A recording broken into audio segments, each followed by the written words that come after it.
Hey, welcome everyone to the Sketch Zone podcast. Whoa! The podcast where we try to convince you that we are also creative. I'm creative. I'm Carlos Gomez.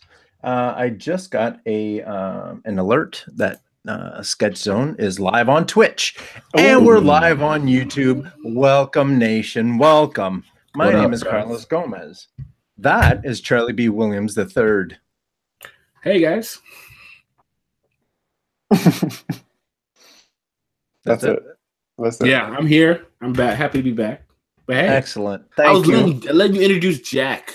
I cut him off all the time. See? Yeah, and now all of a sudden you want to be all shy and stuff because I'm used to you. Hello, I'm Charles. And then get it right. Going. Okay. Moving on. Mm-hmm. That's Charlie. Hey everyone, that's Jack Kasperzak. Hi. Hi, Jack. Moving on. How's it going? Doing good. Really good. Before we go too far, Jack shared with us a video right before the show, and some young man had words to say. A young gentleman had words to say about swag versus style. Haters. And I wanted to go on record as to say, yeah, son, I am down with the fedora. It's going to ruin my son. My headset. You look like a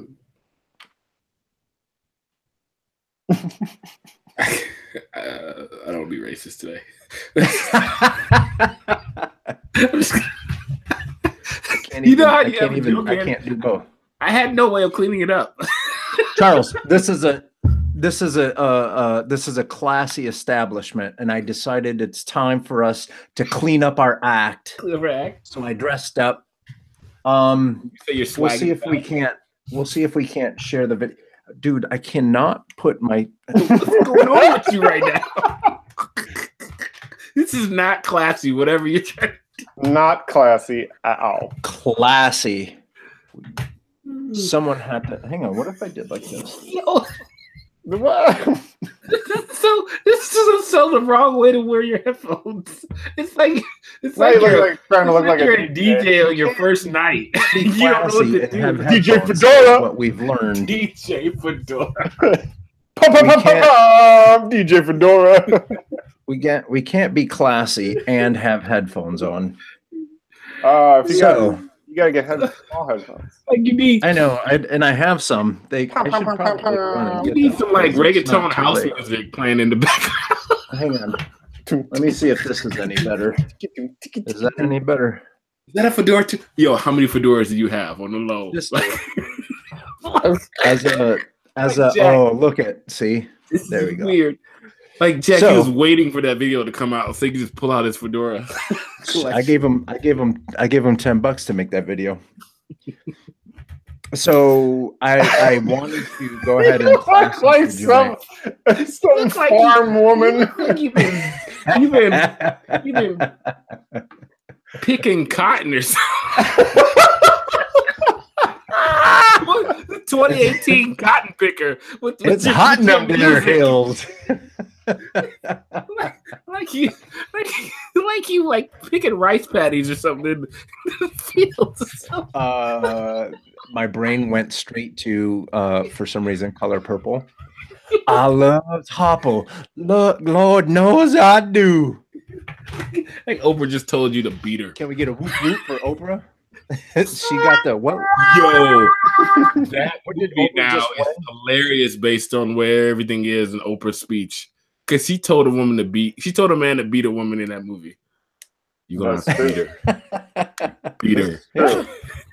It was a different time. Oprah was a different person. Just like now we are a classy establishment.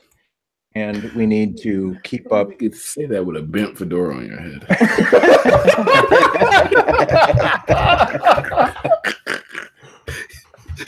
Like that's what the fedora looks like at the end of the night. Your fedora was cool when you left the house at 8:00 in the evening. That's the fedora at like 2 a.m. That's after you fell in the pool. This is my pool fedora. This is the one that I wear when it's You fall in the because this pool. is my classic one. This is the one that I wear to people's weddings and shit. I'd be like, bam. They'd be like, Tony Montana, is that you? I'd be like, say hello to the bad guy. There it is.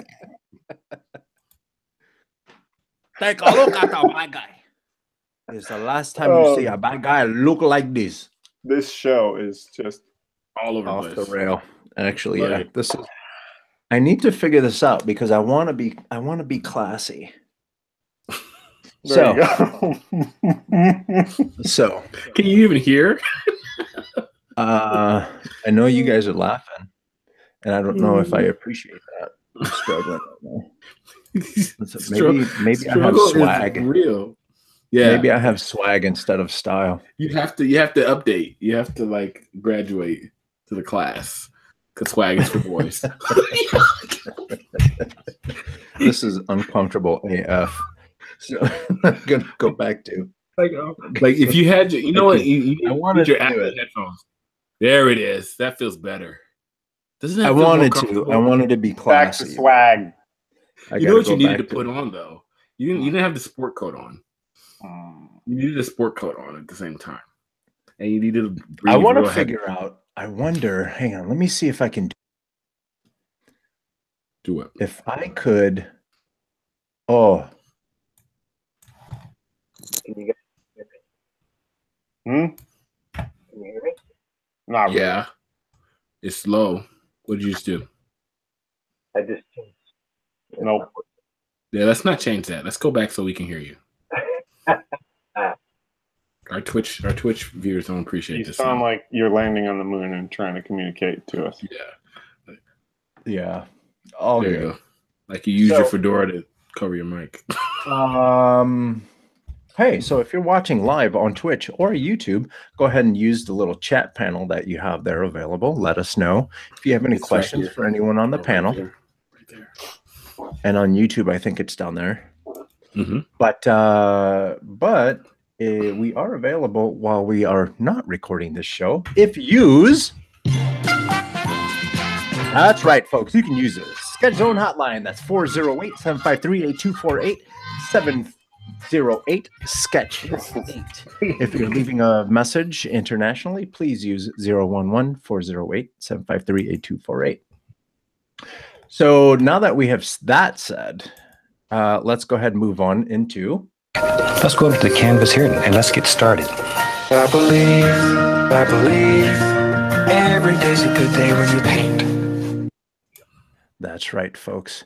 So we're going to go ahead and take a look at last week's Sketch Zone fun prompt was a creepy scarecrow. Jack and I draw live. We drew pictures live. We drawed that. We made pictures. So this week we did creepy scarecrow, and we got quite a few submissions. Yeah, that was a good turnout on this. I liked it. Really? Nice. Yeah, so let's see. This is Sketchbook Jack. I don't know if you guys have heard of him.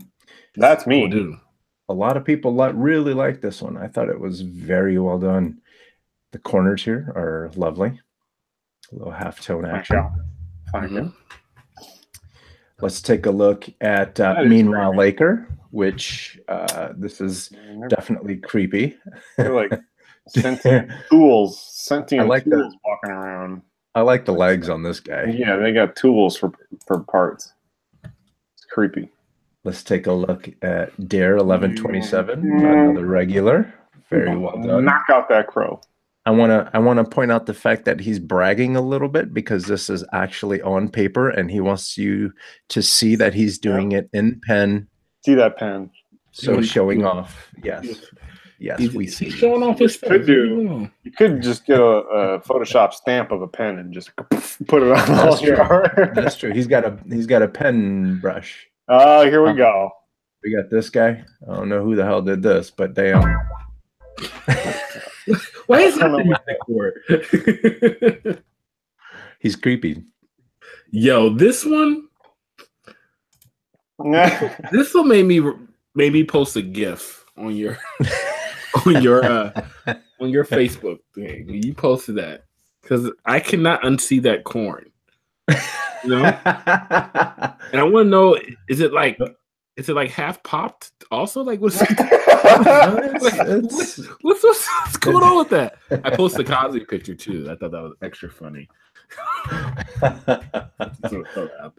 He's just, he's just doing what he does. Let's take a look at Maestro. Shiloh illustration. Love that. Killing it. He's got a bunch of friends too. Look, he's got a snake holding him up and some ant friends or bug friends. Roach. What are they? Roaches? You gotta have friends to lean on, Jack. Yeah, there's roaches. There's flies. There's. Good job, Shiloh. This is a new one. New artist. It's Mr. Tom. Yeah. Go check out. One. Go check out. It's Mr. Tom because the rest of his work's pretty good. No, what's funny is his scarecrow is super cute. Mm-hmm. Yeah, not creepy. Not creepy, but hey, judge-free zone. Someone this week posted something that's not even close to a scarecrow. I don't even know what it was. I don't remember what it was. Oh, Tony Cartoonish came in with this one. He and I were on the same wavelength. Yeah, it's a creepy. Okay, yo. Now let's talk about this one for a second. Because is this scarecrow like blushing? Like, because he's real red in the face. Because he might be either that or he's in probably Miami and forgot sunblock. He's in Miami. Fell asleep on the beach. Want to help scratch my belly? Want to help scratch my belly? Let's see. We got Teddy Ferguson. Very nice. This is a cute young lady trying to be a creepy scarecrow. No, I think she's a creepy scarecrow. Yeah. No, she has the white eyes. Yeah, that's true. She's got she got something inside of her. Closet people. Where's the bing bong? We need the. Yeah. There it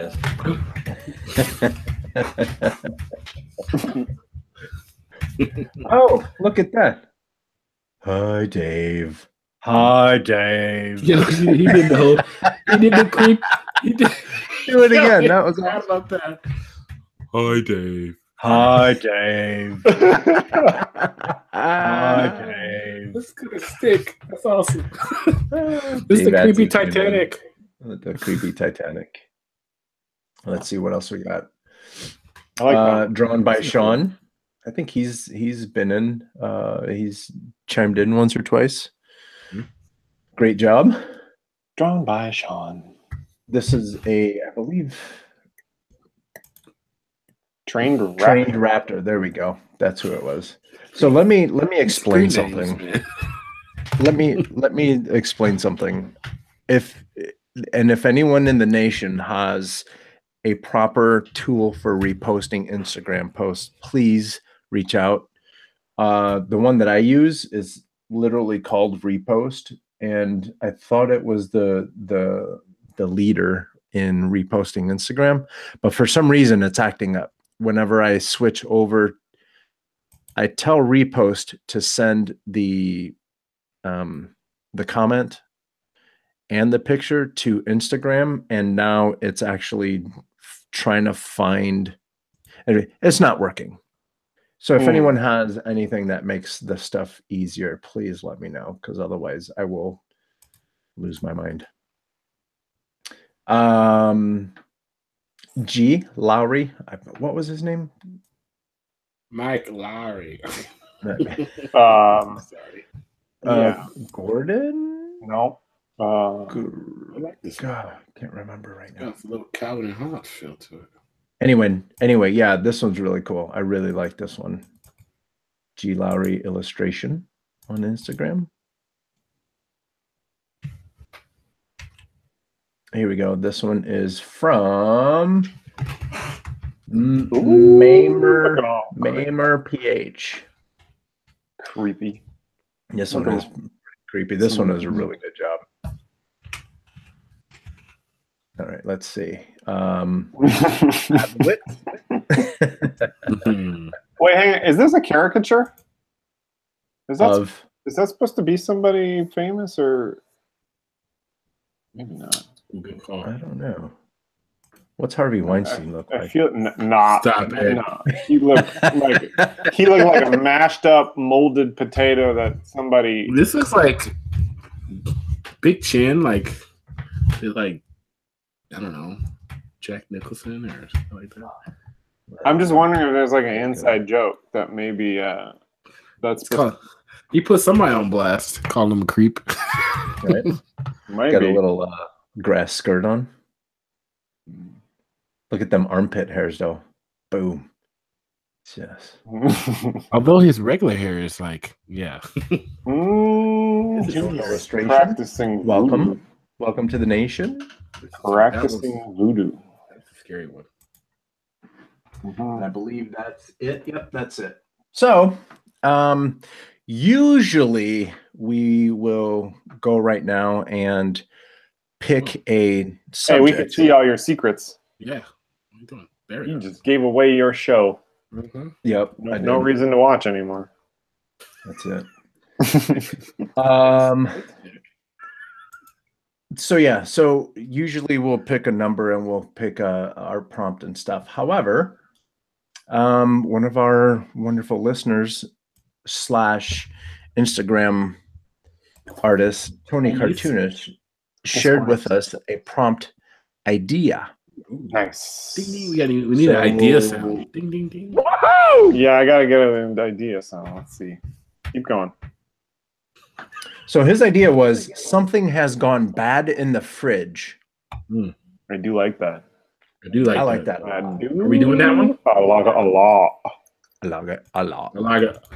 Hi, Dave. I like it.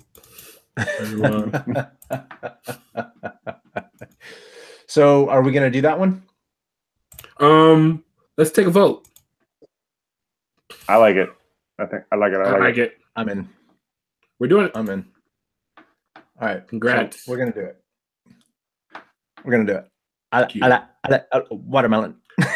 So this week's sketch something fun prompt is executive produced by Tony Cartoonish. That's Instagram.com/Tony Cartoonish. I believe that there's an underscore in there too. I was gonna get the proper. Nope, Tony Cartoonish, all one word. All right, so there. That's what we're gonna do. We're gonna do something has gone bad in the fridge. I like it. Something has gone bad in the fridge. So that's a sketch on fun prompt. Nice. We're gonna Oh, sure. Let's go up to the canvas here and let's get started. I believe every day's a good day when you paint. Excellent. So, what's going on? How's everyone? Doing good. I've been busy, man. Yeah. Busy. Glad to be back. I missed last week. I had to work late. Yeah. Anything good that you can talk about? Let's see. What was I working on last week? Can I talk about it? Nope. Can't talk about it. One thing we can talk about, there was an article or a video actually on Facebook that I shared with you guys. How to say no to unpaid overtime. Ooh, God, this feels real to me. So yeah, Just say no. It's like drugs. And this is an interesting subject because coming from someone like me who has been overworked, it's tough because you find a job and they need you to work a lot and there's a lot of places that do this, and this is a trick that they do. They might hire you on as a freelancer and you get paid by the hour, and then you basically prove that you can do the job, and then they offer you a full-time job, and that's only for them to work the hell out of you. at a regular rate. Have you guys run into that situation at all? Yes. Yeah, as a full-timer, yeah. Yes, it's crazy. They do that a lot of times. They do that in the game development, the game studios, even at the best ones. It's just kind of part of the culture because of the ridiculous time frame. Even if you have, and this is saying my ridiculous time frame in this instance would be having 2 years to build a game. Having 3 years, it's still that entails a ridiculous amount of work to get it out. Average MMO like what you see Blizzard or WoW or anything could take 4 to 8 years. Average console game could take a year to 3 years to make, maybe 4 years for the AAA titles. And there's rollouts for those things, right? You'll start to hear about it at E3 and all those other things. So all those people that are working on those games, a lot of times they're working, some places they manage people good and you don't get a crunch to the end. They call it crunch. Other times when the game becomes really hyped and there's a lot of features and there's a lot of expectation, especially I can only speak to working in the level department or doing environments and stuff like that. But you can end up working a lot of hours, to try to get that thing done. So, Charlie, is the game industry unionized at all? Is any sector of it? Let me think. No, not that I know of. I've never heard of a union in the game industry. No, I would say no. Because maybe we wouldn't have so many layoffs. But no, right now it's more so how good the management is at each individual studio. And then even if it's a bigger studio, say EA or or Blizzard or whatever, like I can only speak for working at EA. EA, a lot of times their studios, and it could change, could vary a little bit since I've worked there, but they're like city states unto themselves.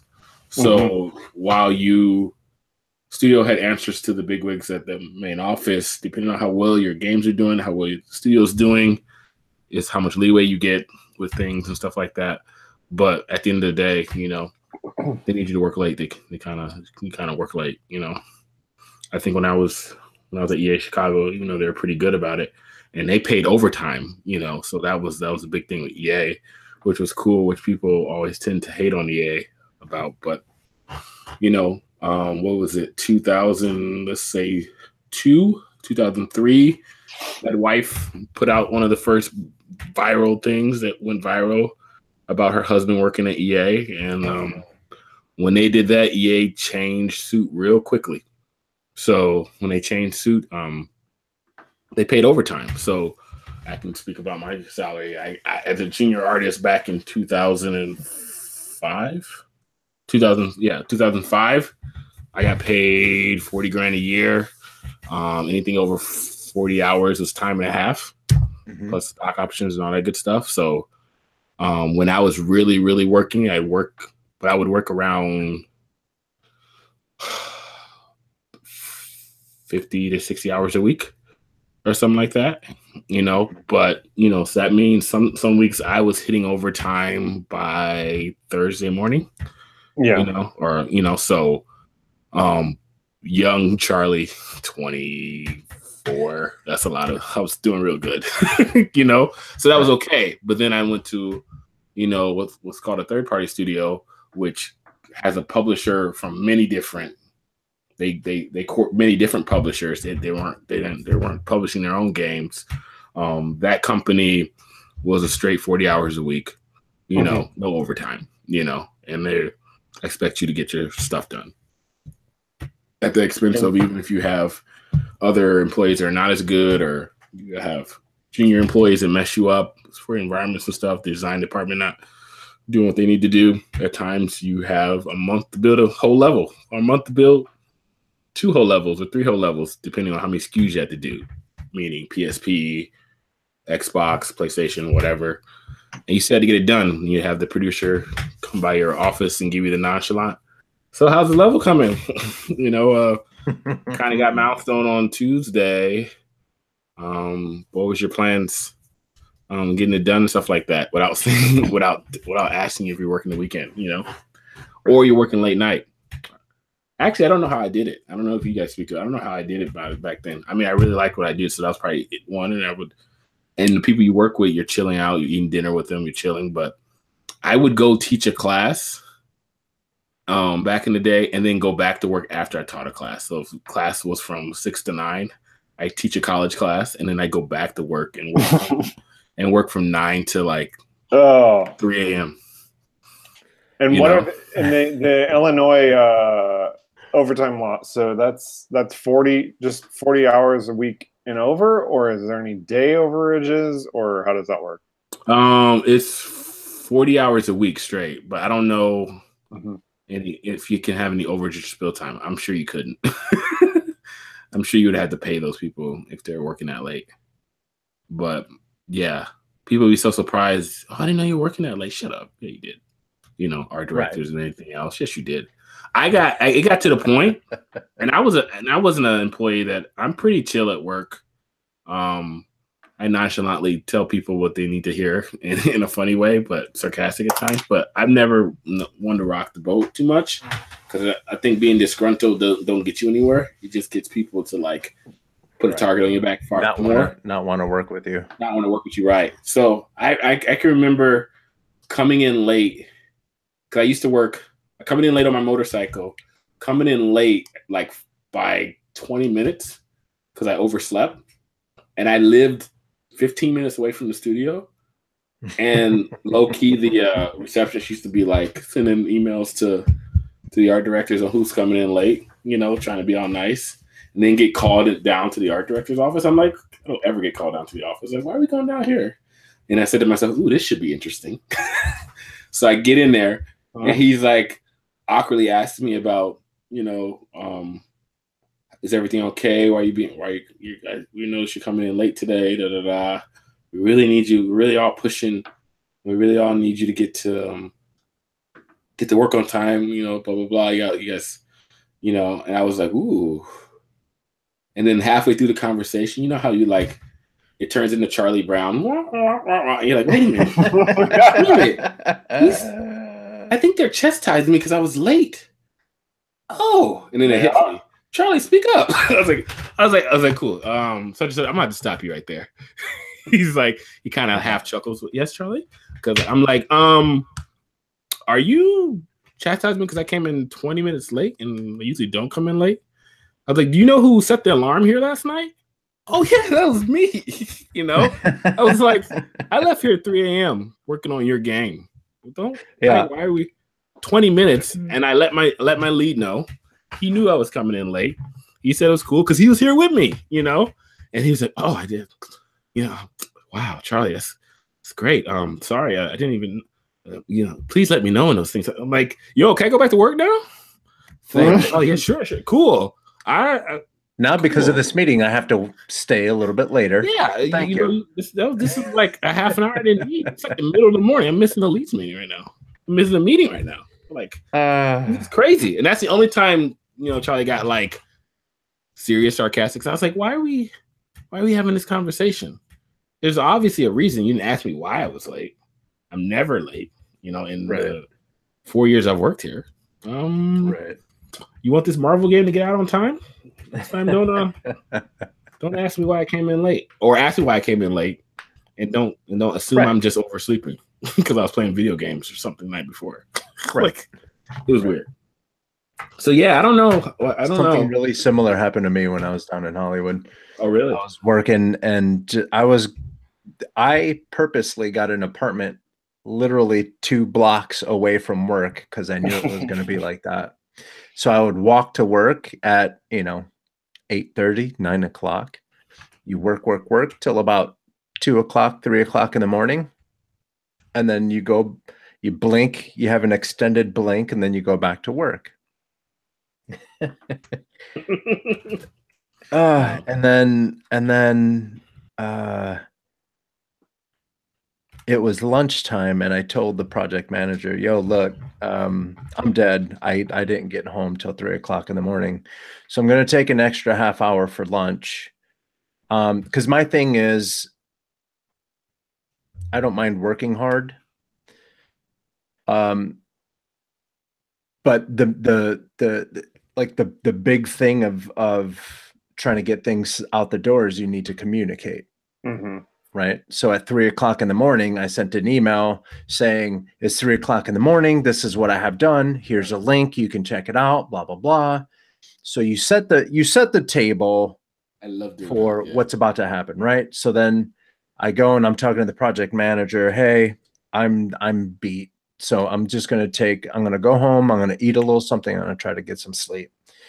Yeah. Cool. So I went home at 12. I showed up at 1:30 and I got yelled at for taking a half hour extra. We've been looking for you.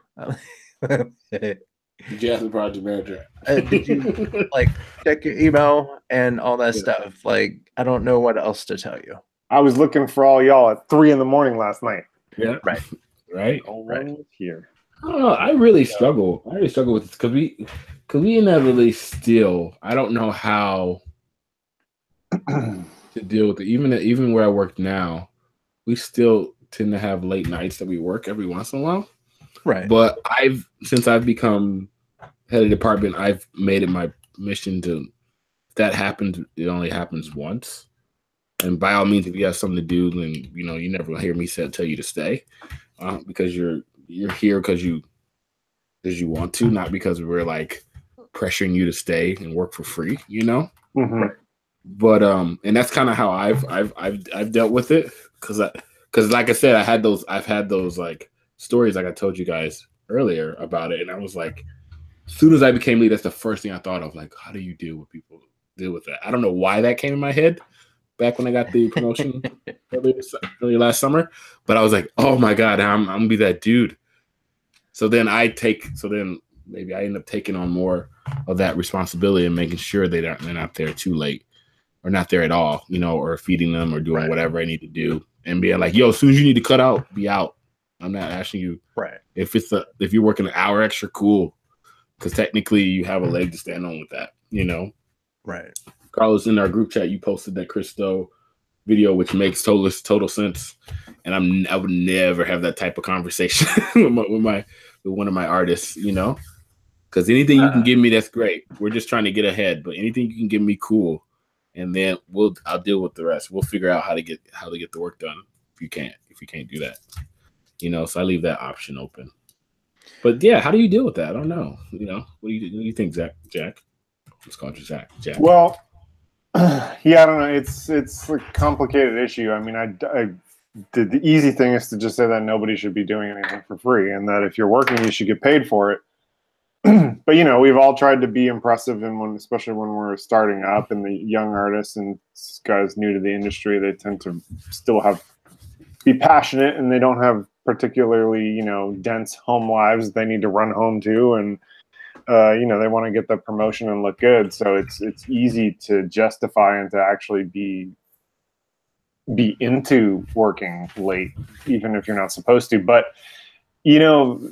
and I've done it too. I mean, the visual effects industry is pretty rampant in it. I mean, it's people work nonstop. I mean, granted, California has pretty good overtime laws. It's really what are they like? How does that work? So they have the same weekly laws. That's anything over 40 hours a week is overtime, but it's also broken down into daily. So as soon as you go over 8 hours a day, it goes into time and a half. So regardless of what you've worked the rest of the week, if you're over 8 hours that day, it goes into time and a half.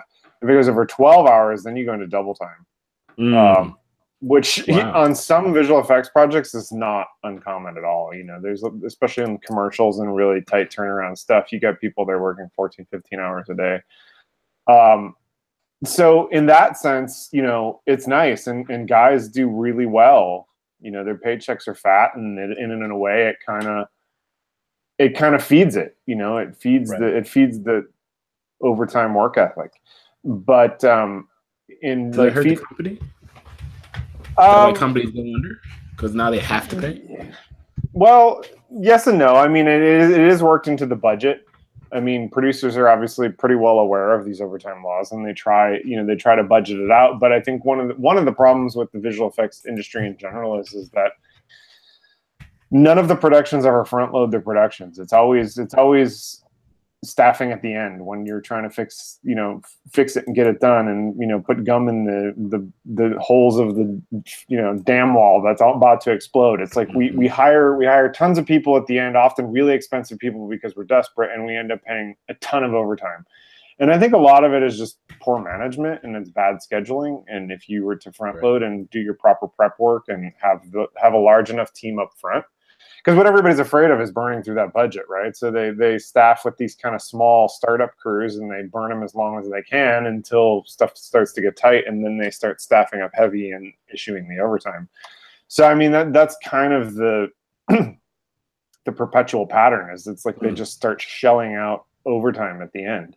And to be honest, it's not profitable. I mean, we've heard about all the problems in the visual effects industry, particularly feature visual effects. Commercials has quite a bit better profit margin, but features visual effects, it's not uncommon to like single-digit profit margins or breaking even, and you can't sustain a business on that with your overhead. But then feature animation and TV animation, now that's mostly, not entirely, but mostly unionized. Visual effects doesn't really have a union. They've been trying to get one, but there's no major union. So that has even stricter work laws, overtime laws, pay laws. And that is pretty much like you're not really allowed to work overtime without pay and without approval. But people do, people just do without, and that's that in a way. Although it's good because you have that protection in place, right. In a different way, it sometimes kind of encourages working without approval and working without pay, because the artist is like, well, I got to get this done. My producer is never going to approve overtime because they don't see it in the budget, or it's too early in the process, or whatever the excuse may be. So I'm just going to sit here until 10 o'clock, get it done, and go home, and I don't get paid for it, which is really bad. I mean, it's not only bad for the artist, and I tell my artists this all the time, that it's bad for the production, because for me now in a supervisory role and for the producers, you need to know what the actual hours worked are in order to properly budget going forward and properly understand the amount of work that's involved. Because otherwise you're just going to you're going to have the visual effects problem. Half of these visual effects producers have no idea what an actual budget is. I mean, a lot of these numbers they just pull out of their ass, and then it's forced down by the studio, like, well, you come in with a $1 million budget, and they're like, well, we're not going to award it to you unless we can do it for $300,000. And they're like, okay, because they need the work. It's like, right. Some of it's not their fault, but some of it is just it's really hard to know what your budget is because it's so difficult to track the work hours. Yeah, what's the one thing we start tracking our work hours a lot more, and like trying to training artists. It's hard to know. How can I put this? It's hard to know how long a problem's going to take if you don't know that the problem's going to pop up, right? Yeah. Like, so for a particular project we're working on now, I'm doing a lot of Marvelous Designer work, which is a 3D clothing program, which you can your clothes. So I've had to do like a colonial uniform. All right, so how long is that going to take you? Well, it's a uniform. It's old school. It's got a bunch of stuff in it. Not sure how long it's going to take me. In my head, that's what I'm thinking when they first ask you. Yeah. And it's not just as easy as assigning a 3-point task to it, meaning takes more 2 days or so. It's not going to do that. It's going to take multiple 3-point tasks. And I said, it's probably going to take around 2 weeks. But that's 2 weeks if I'm only working on that, But how do you have to split that up into like what that is, the texturing, the lighting, passing it off for the reoptimization and ZBrush, passing it off for the rigging to the technical artists, and then putting it into the game, and it could still look like ass. So you have to go back. And that's a question that I always have when it comes to coding projects and having a project manager that doesn't quite. And this is a conversation that my theory is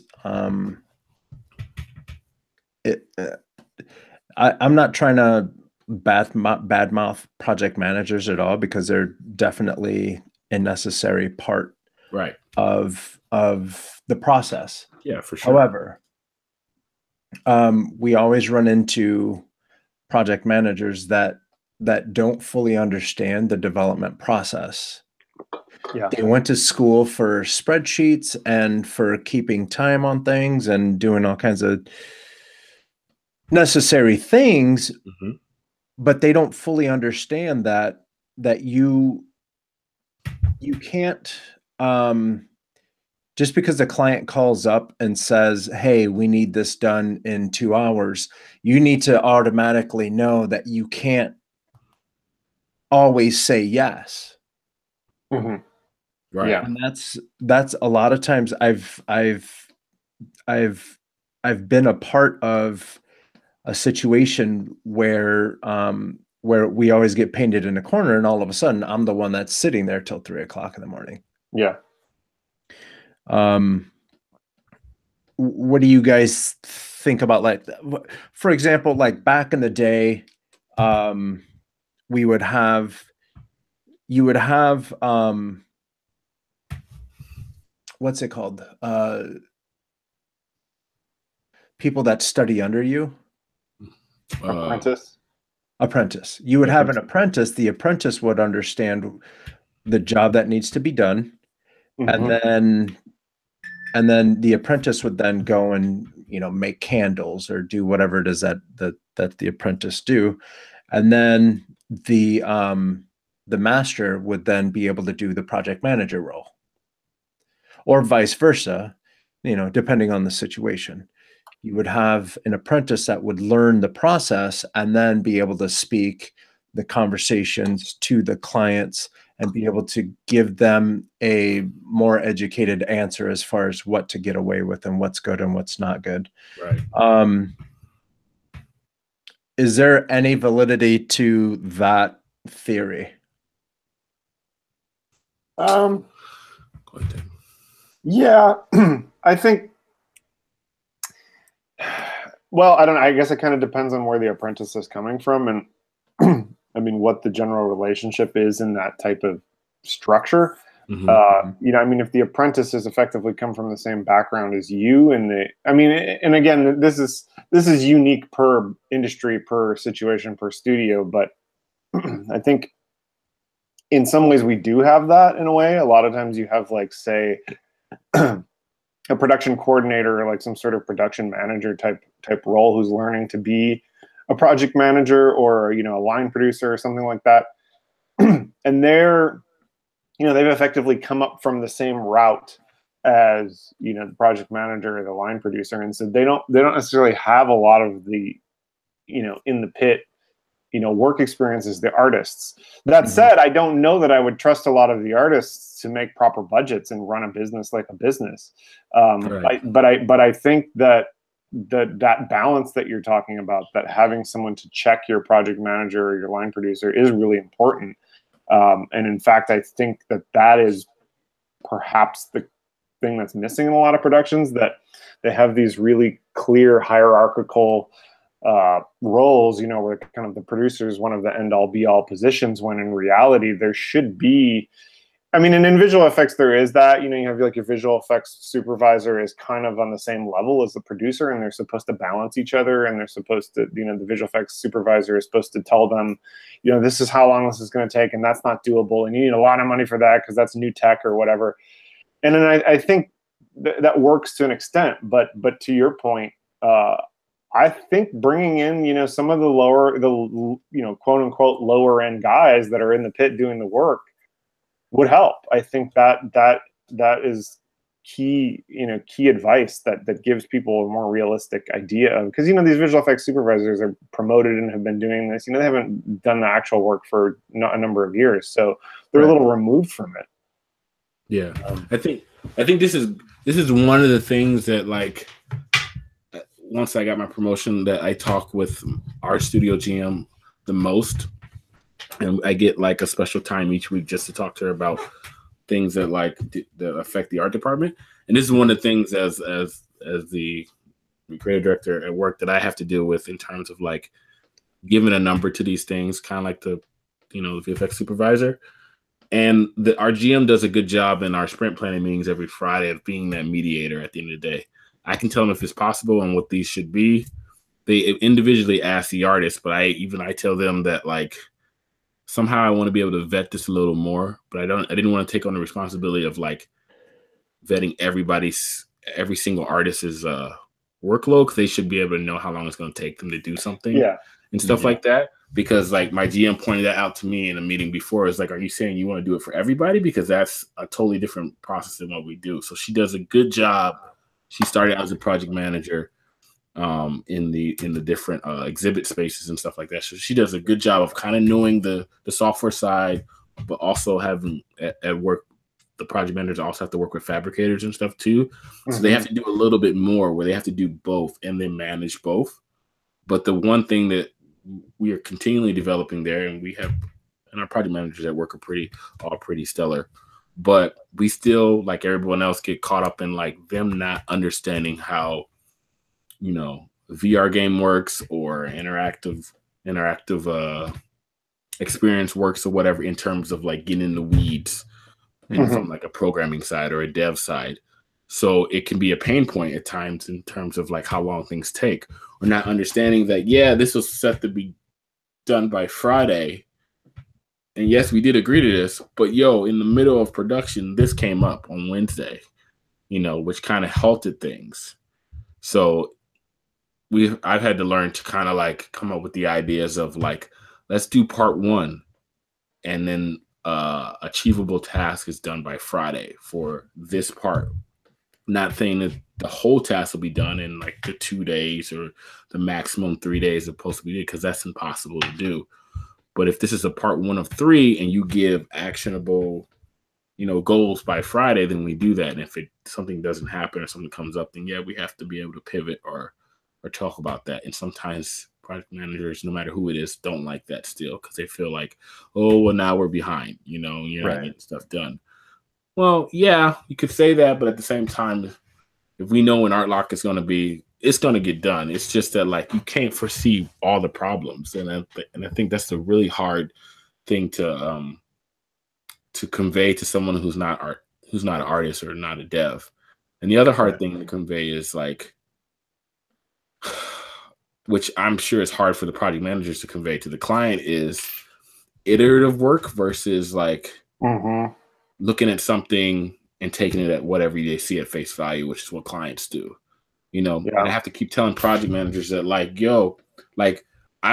we at work, we have to figure out a way to articulate what a pass is, what a first pass is, a second pass, a third pass.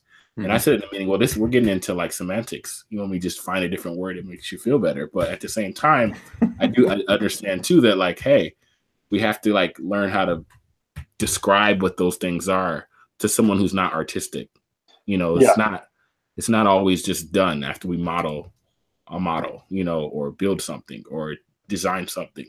It has to go through an iterative process. So that level of communication that we always talk about on the show, once you get like, I don't know how long in mid-level artists, even early on, if you guys learn how to do that early on and like articulate your ideas and how long things take and what these different things are, it's just a new level of like communication that I never thought about, where 9 times out of 10, if you're talking to your mom or dad, you're like, okay, I don't want to really, you don't understand it. I just make pretty stuff. Right. But now you're forced to like explain it. Whereas like, if it's your family or somebody else, you can easily dumb it down, but you can't dumb it down for project managers who's going to be in front of 15 other people and they have to explain where the project is from a non-artistic view. It's interesting. And you really have to be careful with how you talk to project managers, because you can literally say, and this has happened to me, they've come to me and they say, hey, how long do you think it would take to do this one thing? And I have literally word for word have said, I don't know. Give me half an hour to take a look at it. then they come back in like 40 minutes and they say, okay, I gave you 40 minutes. Is it done?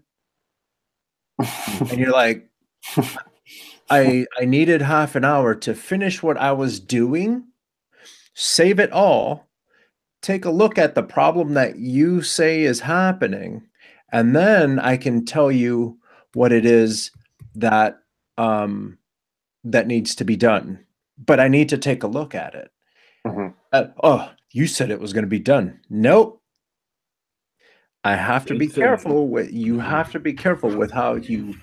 And even if you follow up with an email, say, hey, we just talked.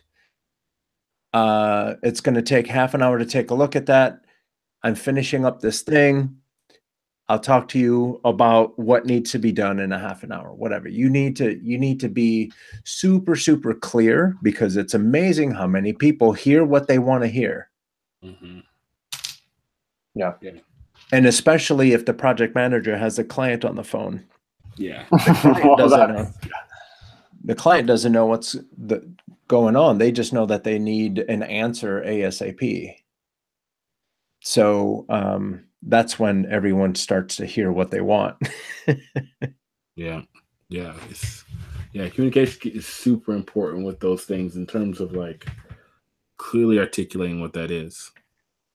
Yeah, and I mean, I think to your point, Charlie's point about the iterations and iterative stuff, I think that's a big issue kind of across the industry. I mean, I've run into it as a freelancer. I've run into it in visual effects and, featuring TV. And it's kind of just, it's an inherent part of it. Like, we're trying to bring something semi-abstract into, fruition and make the vision happen. And that along the way is, communication on both ends. Like, it's from the artist and from the project manager needs to communicate, how long this is going to take, and exactly, like you said, exactly what an iteration is. Like, at phase one, expect, because I've done freelance gigs where I'm drawing something like Carlos is drawing, and I'm like, okay, I'm going to send you a page of sketches, 10 concepts.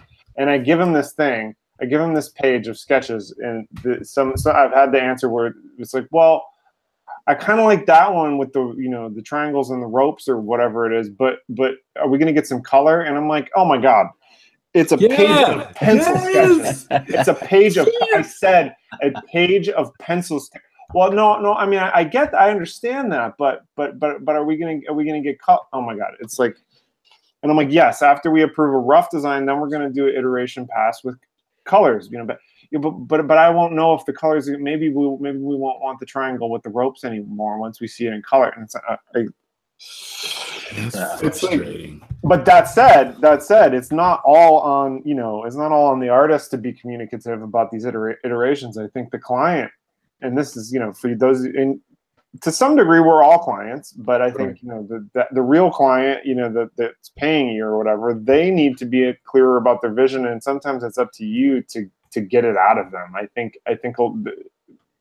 especially kind of non-creative types tend to dance around what they really want because they don't really know how to verbalize it. And so it's kind of your job. Because if you walk away from that conversation semi-unclear or worse, the client unclear about what they want, you're just going to run around in circles because they're not going to know what they want until they see it. And that's a recipe for like 122 versions, which I've done. Man. Right. Yeah, I've been there, done that. How do you deal with that though, Jack, with the iteration? How do you deal with that verbiage? So you got a client, you got project managers. Yeah. Who don't know what a pass is. And like I've been like, we're not using the word pass, and I use iterative, and I try to and I understand, and like I said, our GM at work is really good. So she's really good about saying, well, let's just give descriptions of what this is. And now I've been thinking in my head for the last couple of weeks and putting together a little presentation eventually I'll give to the whole company about like what images I'm gonna like explain stuff with images and show them like a bunch of examples of like, look at this. This is what a blockout looks like. Look at it, simple shapes, blah blah blah. This is what layout look out. Maybe I'll say we have a blockout stage, we have a layout stage, then we'll have a gray box stage, which is more detailed, no textures. Then we go into our texture phase. That's 3 iterations to that. But that means look how bland it looks. Look how it's getting a little better. So maybe the teaching part it's helped, but that's how I dealt with it. I think that's really smart. I think if you have the resources and the time to put together some sort of sample package of what to expect, I think that's. But yeah.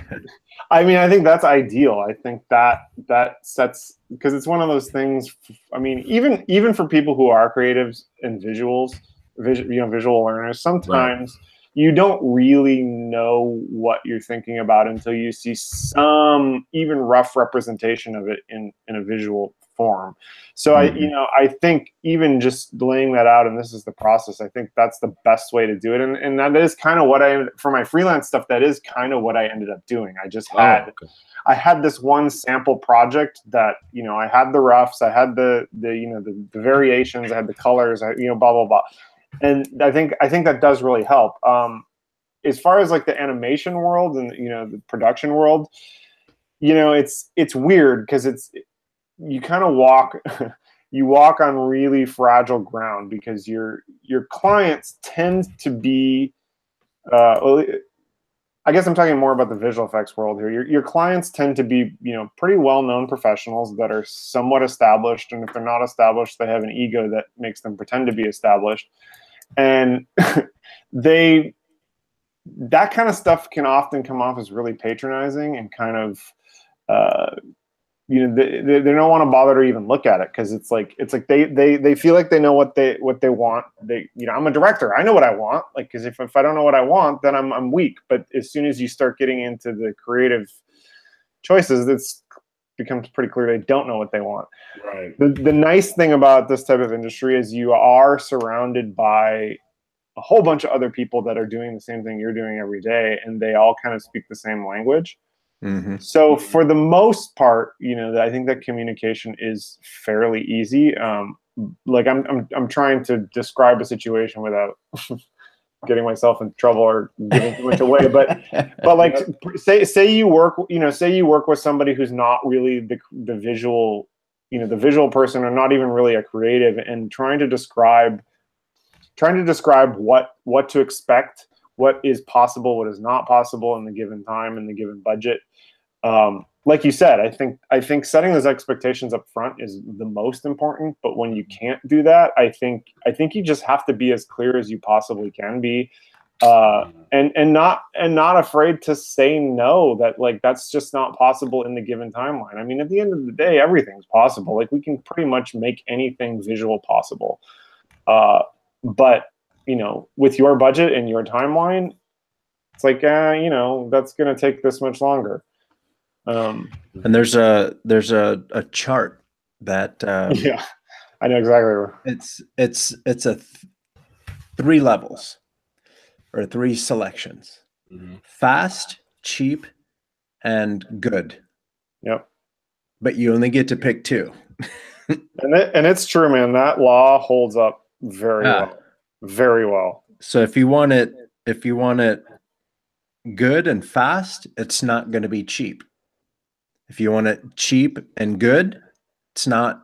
What is it? Cheap and good. It's not going to be fast. It's not going to be fast. Yeah. So.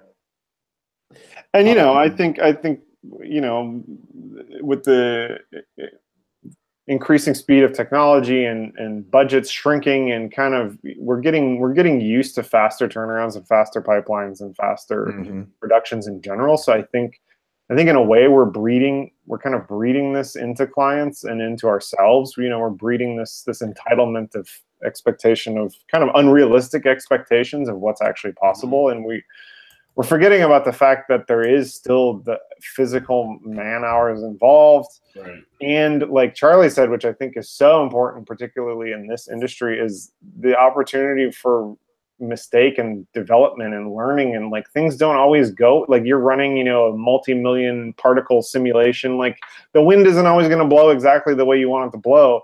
And it's kind of like it's weird, because like we're almost reaching this like singularity where like the visual effects and the computer world of creating visual imagery is quickly meeting the physical world in its limitations and its laws. And it's kind of like, you know, you can't just go on set and be like, yeah, you know, give me 50 iterations of that car exploding and I'll just pick the best one. Like, that's just not going to happen. First of all, we don't have the time. We don't have that many cars. We don't have the explosives budget, and the police won't let us do it.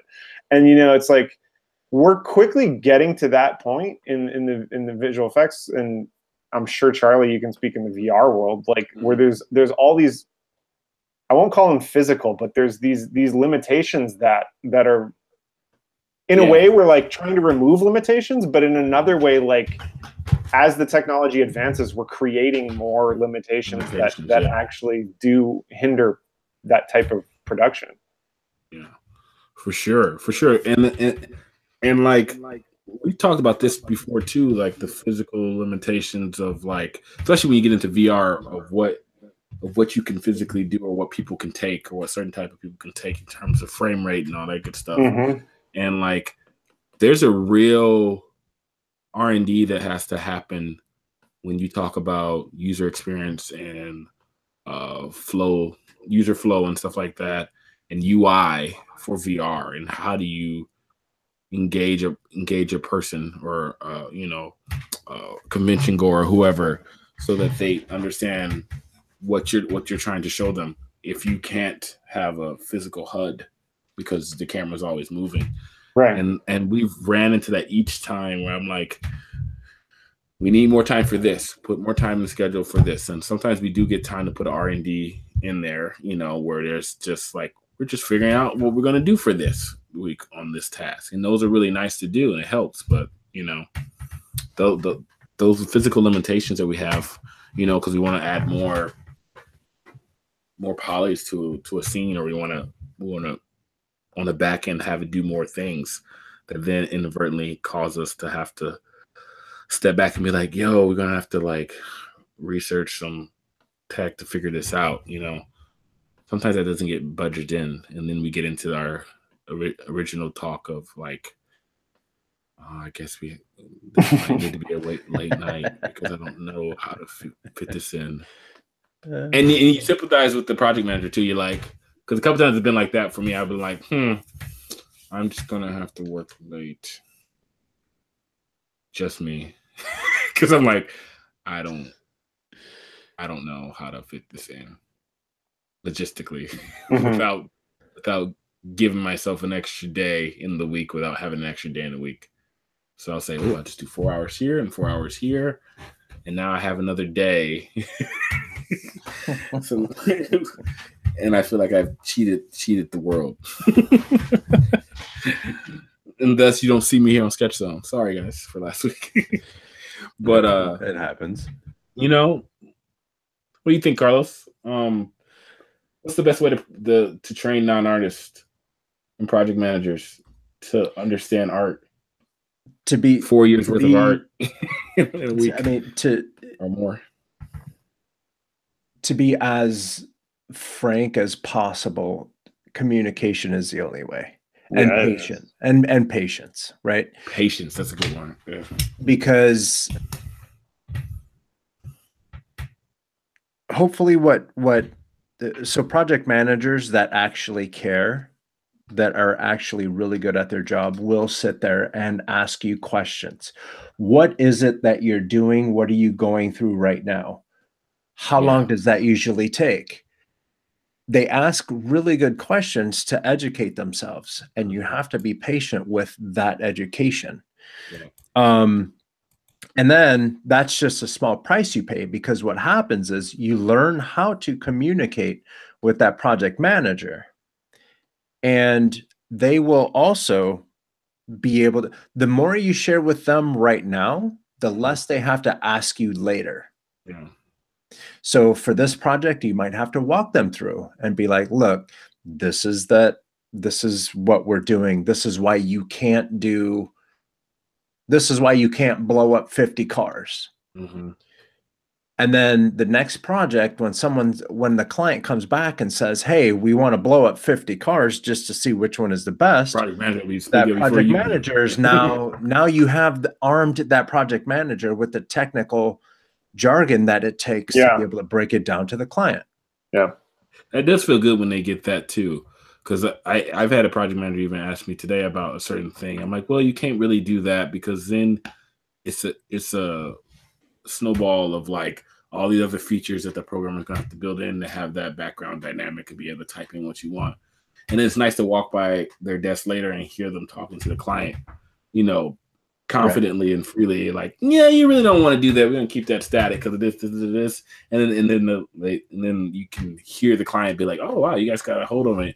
You're like, yeah, we pretty much do that here. We really think of all those other things, and it makes the client feel like, hey, okay, cool. We wanted that weird idea because we don't know what we're thinking because we just want something cool. So we asked you if we can do that, and it's cool for the project manager. You're really helping future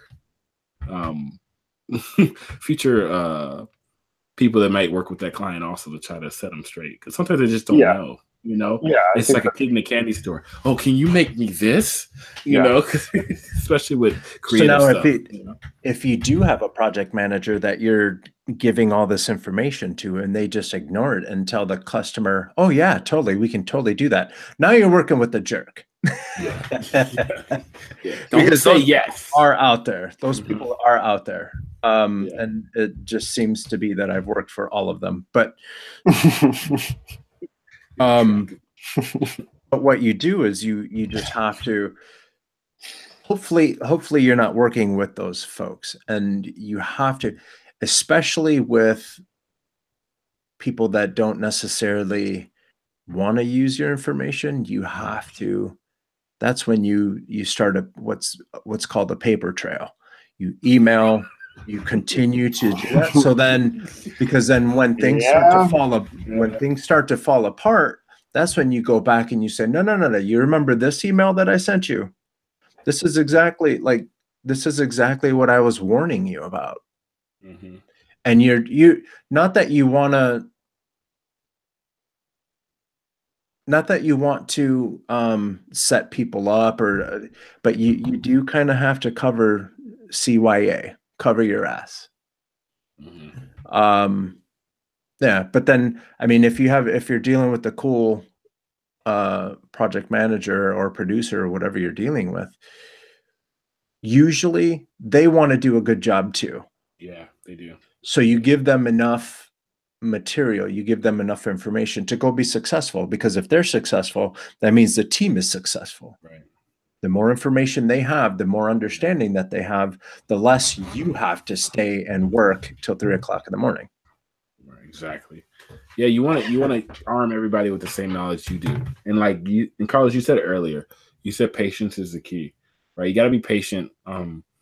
And I personally like when we've got a lot of new project managers at work, and I love we do onboarding, and I kind of try to explain to them what 3D is. And some of them kind of have an understanding, but some of them don't really know fully, what it is. And it's so awesome personally for me to see somebody be like, oh man, that seems like that takes a long time. And I look at them like, exactly, you are so right, because it does take a long time. So remember what you just said. And then like you've seen them right away be like, oh man, they start asking questions, and they'll start snowballing into new questions about time versus like risk, reward versus like payoff or whatever. And like then you're doing your job, and it's gonna invariably, that's gonna come back and pat you on the back in the form of like, yo, we got you 3 weeks to work on this one section, and you're like, oh cool. So then because then as an artist, if you get your project managers on your side in terms of like them understanding exactly what you do, even if it's at the remedial level of them understanding it's an iterative process, you give yourself, like at work, I've implemented policies where it needs to take 3 iterations per section of the pipeline. Modeling goes through 3 passes, 3 iterations, texturing goes through 3 iterations, lighting goes through 3 iterations, and I get to have my own 3 iterations for post-production and making stuff look beautiful and amazing. So that's what I do. Like I did that at the end. So like if you incorporate those things in, then like I think then, and Jack probably can talk about this too, you get the best results, because artists feel comfortable in terms of the time frame, and it allows their creativity to shine through, instead of like need to get it done mode, or and this is good enough type of like attitude, which I hate the good enough attitude, because you want to give them that chance to be able to feel like, hey, I have this much time. This seems like really good. Everybody seems to understand the level of difficulty this is going to be, and let's make something amazing, Yeah, I think that's what is that called? Parkinson's law. Work will always expand to fill the time allotted, and I think it is very true. I think if you have a week to do something that and that's something that maybe only takes 3 days, like you'll totally like drag it out, and you may not even make it better. You'll just kind of drag it out. That said, if you have 3 days, something that'll take 3 days, and you've only got 2 days, like.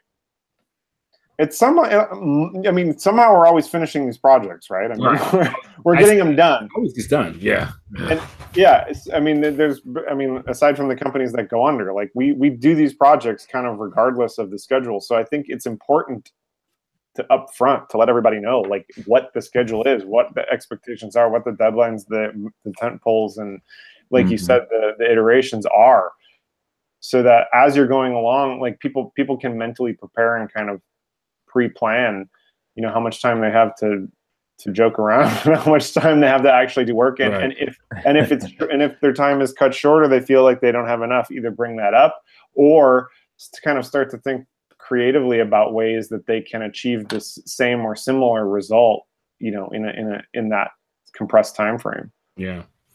And then by that time, like you then don't, well, at least for me, I don't let the artists like kind of rest in their laurels, and I hold them to a standard if I know they've had a good amount of time to work on something. And I'm saying, okay, cool, you've done this for these 2 or 3 projects. Now I need you to get it done in this time frame. That still works, and not being dictated by someone who doesn't know how to do, who doesn't know what the workload is. But we need to push you now, because I need this to look hot. This needs to look way even better than what you did last project. We always want to be better than what we used to be, than we did before. So that's even better. And if you're not getting that, but you're getting all the time to work on stuff, and you see the consistent load, and you're not being pushed, Carlos has spoken on this, and others spoken on this before. Now we need to talk about upgrading places and making sure you're in a place where it's going to push you. That's a whole other talk. Yep.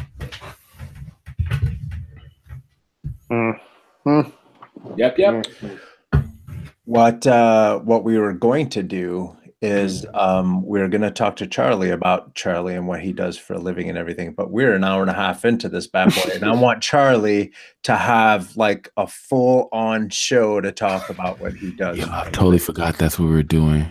Oh snap! We had some good topics in the group chat. That's all right. That's beforehand. Right. That's why. Yeah. We just talked an hour and a half about overtime and workflow. Yeah.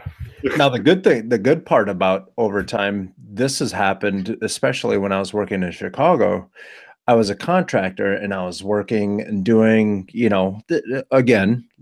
working an insane amount of hours, but I was getting paid by the hour, and there was overtime and everything. I worked so much, I bought a condo. I helped you move into that condo. I remember that. I made so much money. My credit was good. Everything was paid off. Put a down payment on the condo. Had a crib to live in. Did you buy a car?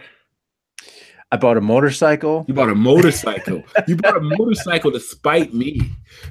Not to spite you, to join you in the fun. But you took my thunder, because I bought a motorcycle and I was all happy. It was like R6, right? It looked like the Transformer. It looked like it's gonna transform into something amazing. It was red and black. I missed that motorcycle so fucking much. Anyway, me too. Me too. A week later, nation. Who sends me a picture? Who sends me a picture? No, it wasn't even that. Don't lie to them. So what it was what happened was.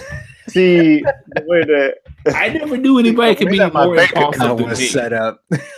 No, I didn't know that. I didn't know somebody could be more impulsive than me. Because I was going to do the traditional route of like find a beater on Craigslist or something. I went into the dealership for a jacket because they're on sale out front. They had like a fire sale. I found a cool jacket and walked out with a bike. That license burned a hole in my pocket for like a week. That's it. But anyway, Carlos bought. So for a long time, there was a group of us in Chicago that wanted to get bikes. Wes already had one.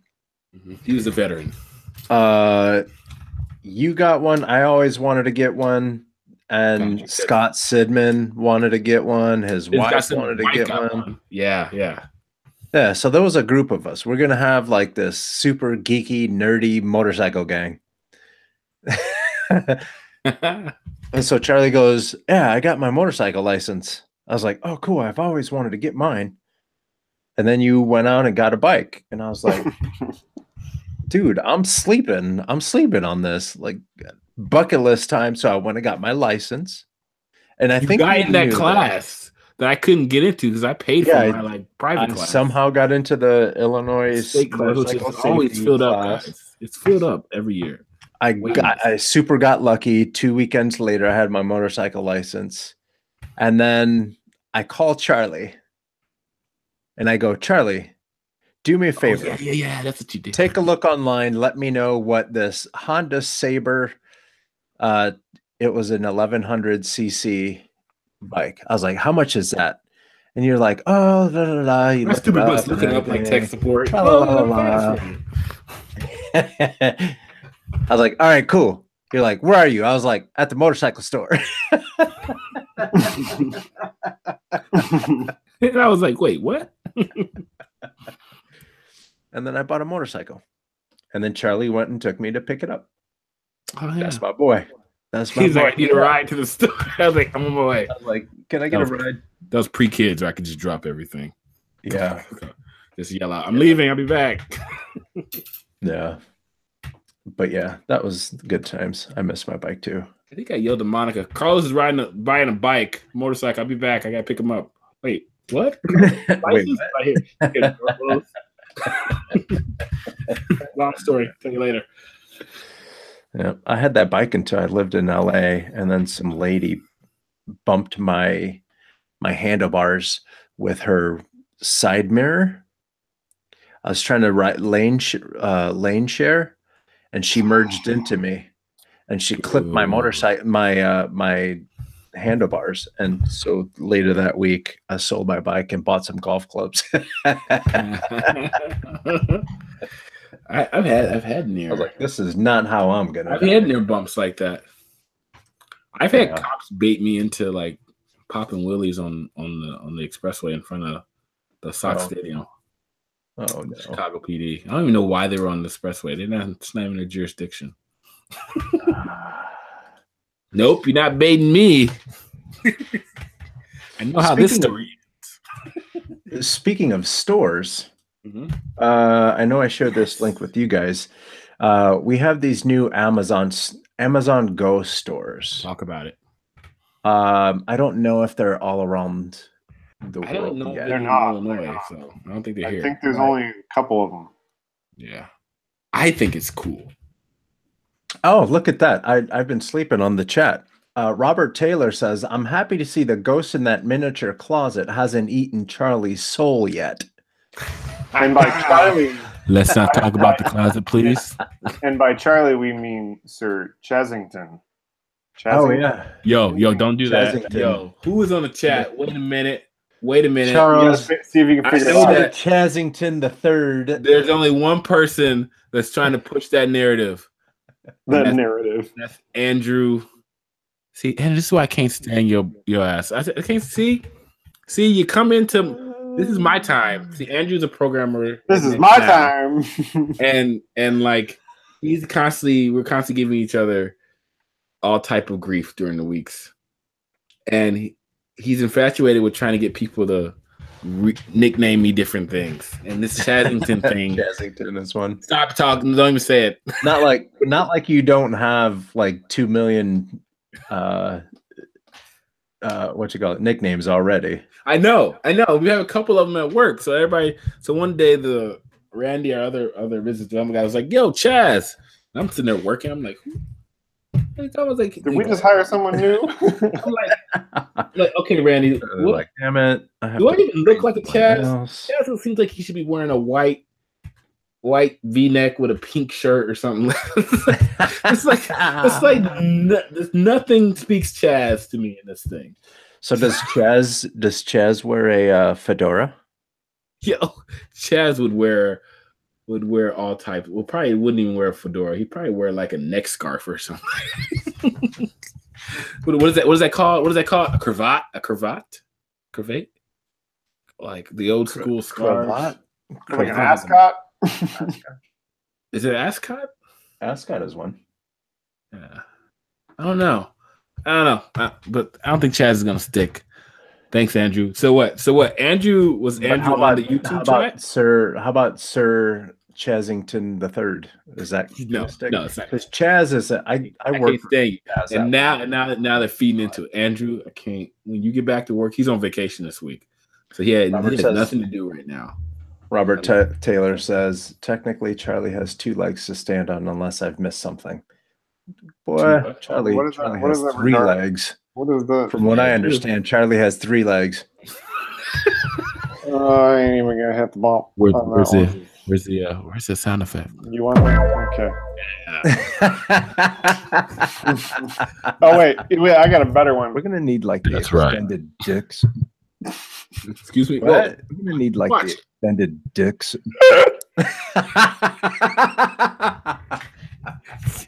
Yo, Kyle's chill, dude. Oh man. Oh, there's this one. Good old fun.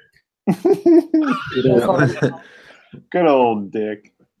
Good old fun. You gotta be careful around these parts. So voice.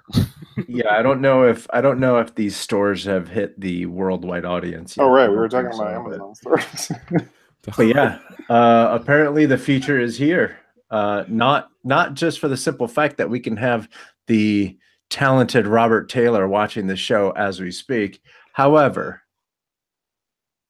so these Amazon stores, you basically who is this? The Atlantic.com says at Amazon's new checkout free store, shopping feels like shoplifting.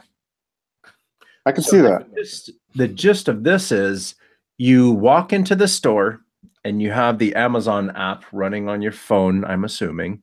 You scan yourself in, and then you walk around and there's cameras all over the place and whatever you put in your bag or whatever, all you do is you walk out.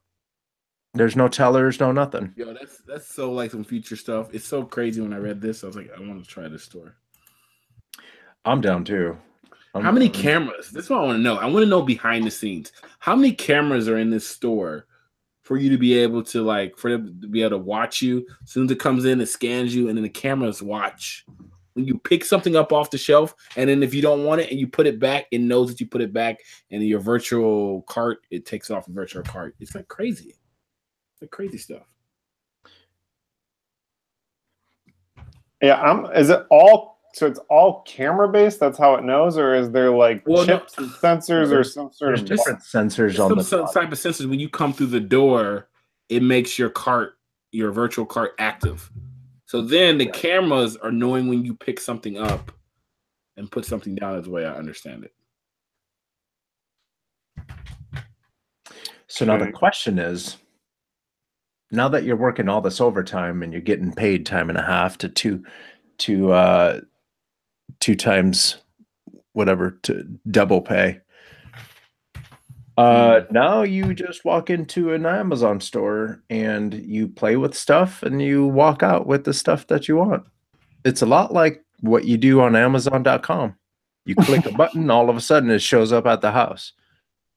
And there's been times I've talked to some folks that have Alexa, and I'm sorry if people's Amazon products have officially awoken. However, I know people that have caused the robot revolution. Yeah, let's see who's that. Alexa, order some popcorn. right now, whoever has Alexa, they're gonna get some popcorn in the mail here in a little bit. Anyway,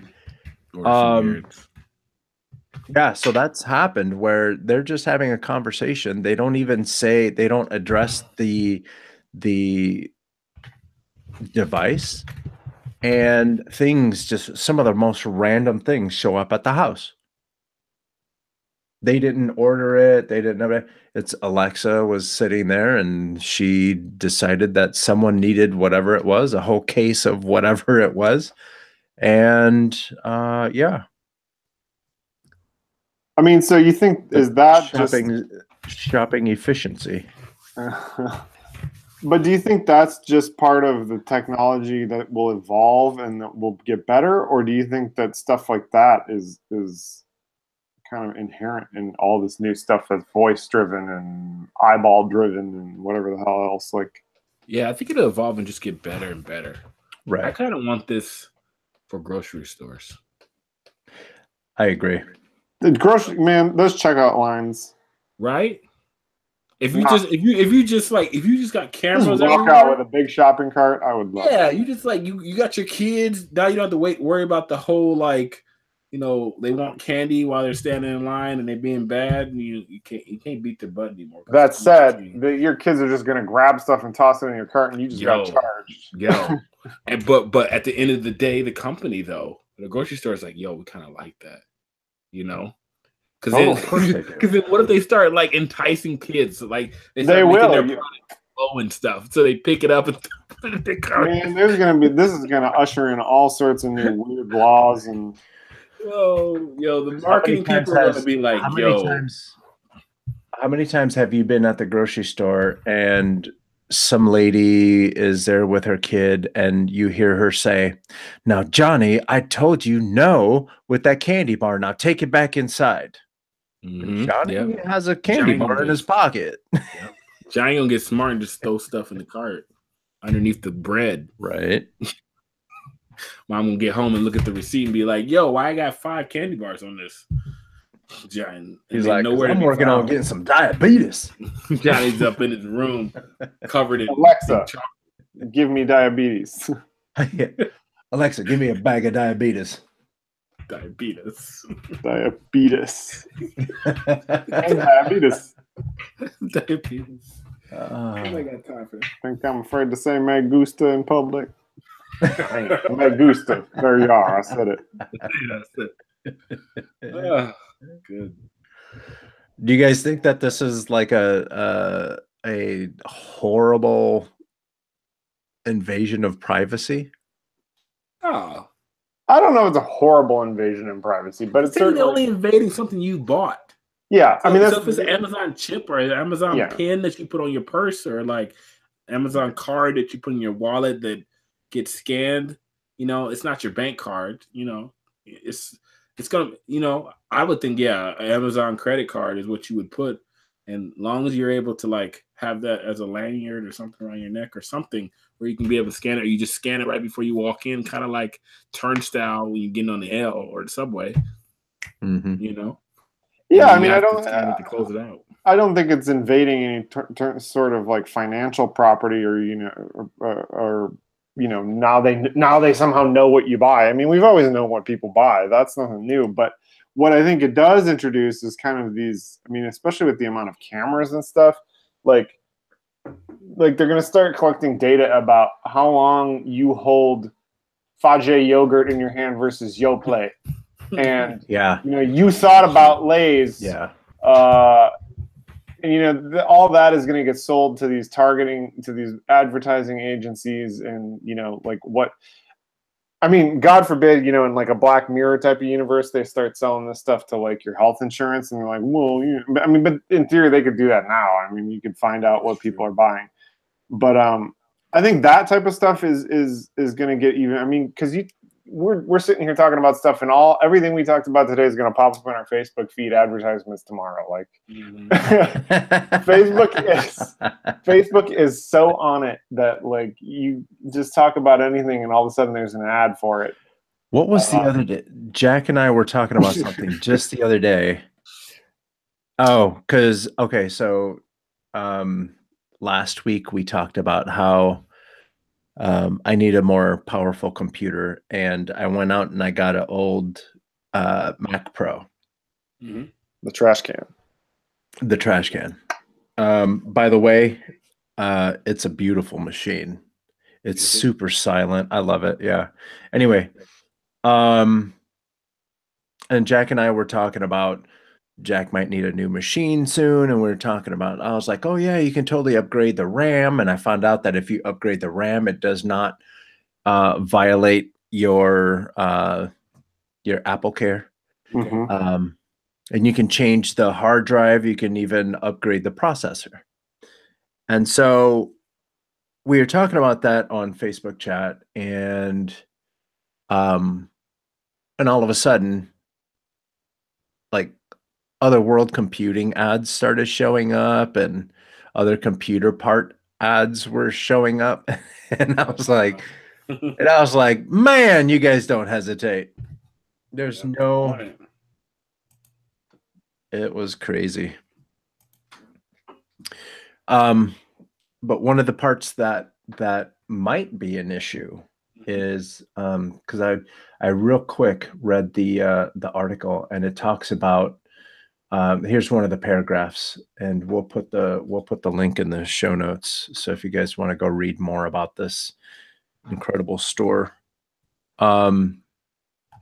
it says, this has some worried about the economic implications of Amazon Go's technology becoming mainstream.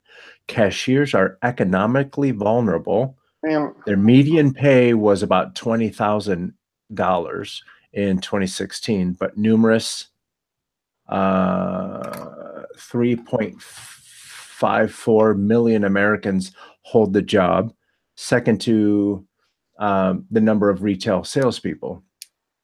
The repetitive nature of this job leaves it particularly susceptible to automation. Researchers have that, and it's kind of happening already where they have the self-checkout. I don't know if this is, if you guys are watching this, please either on Twitch or on YouTube, let us know if stores are doing this where you're from.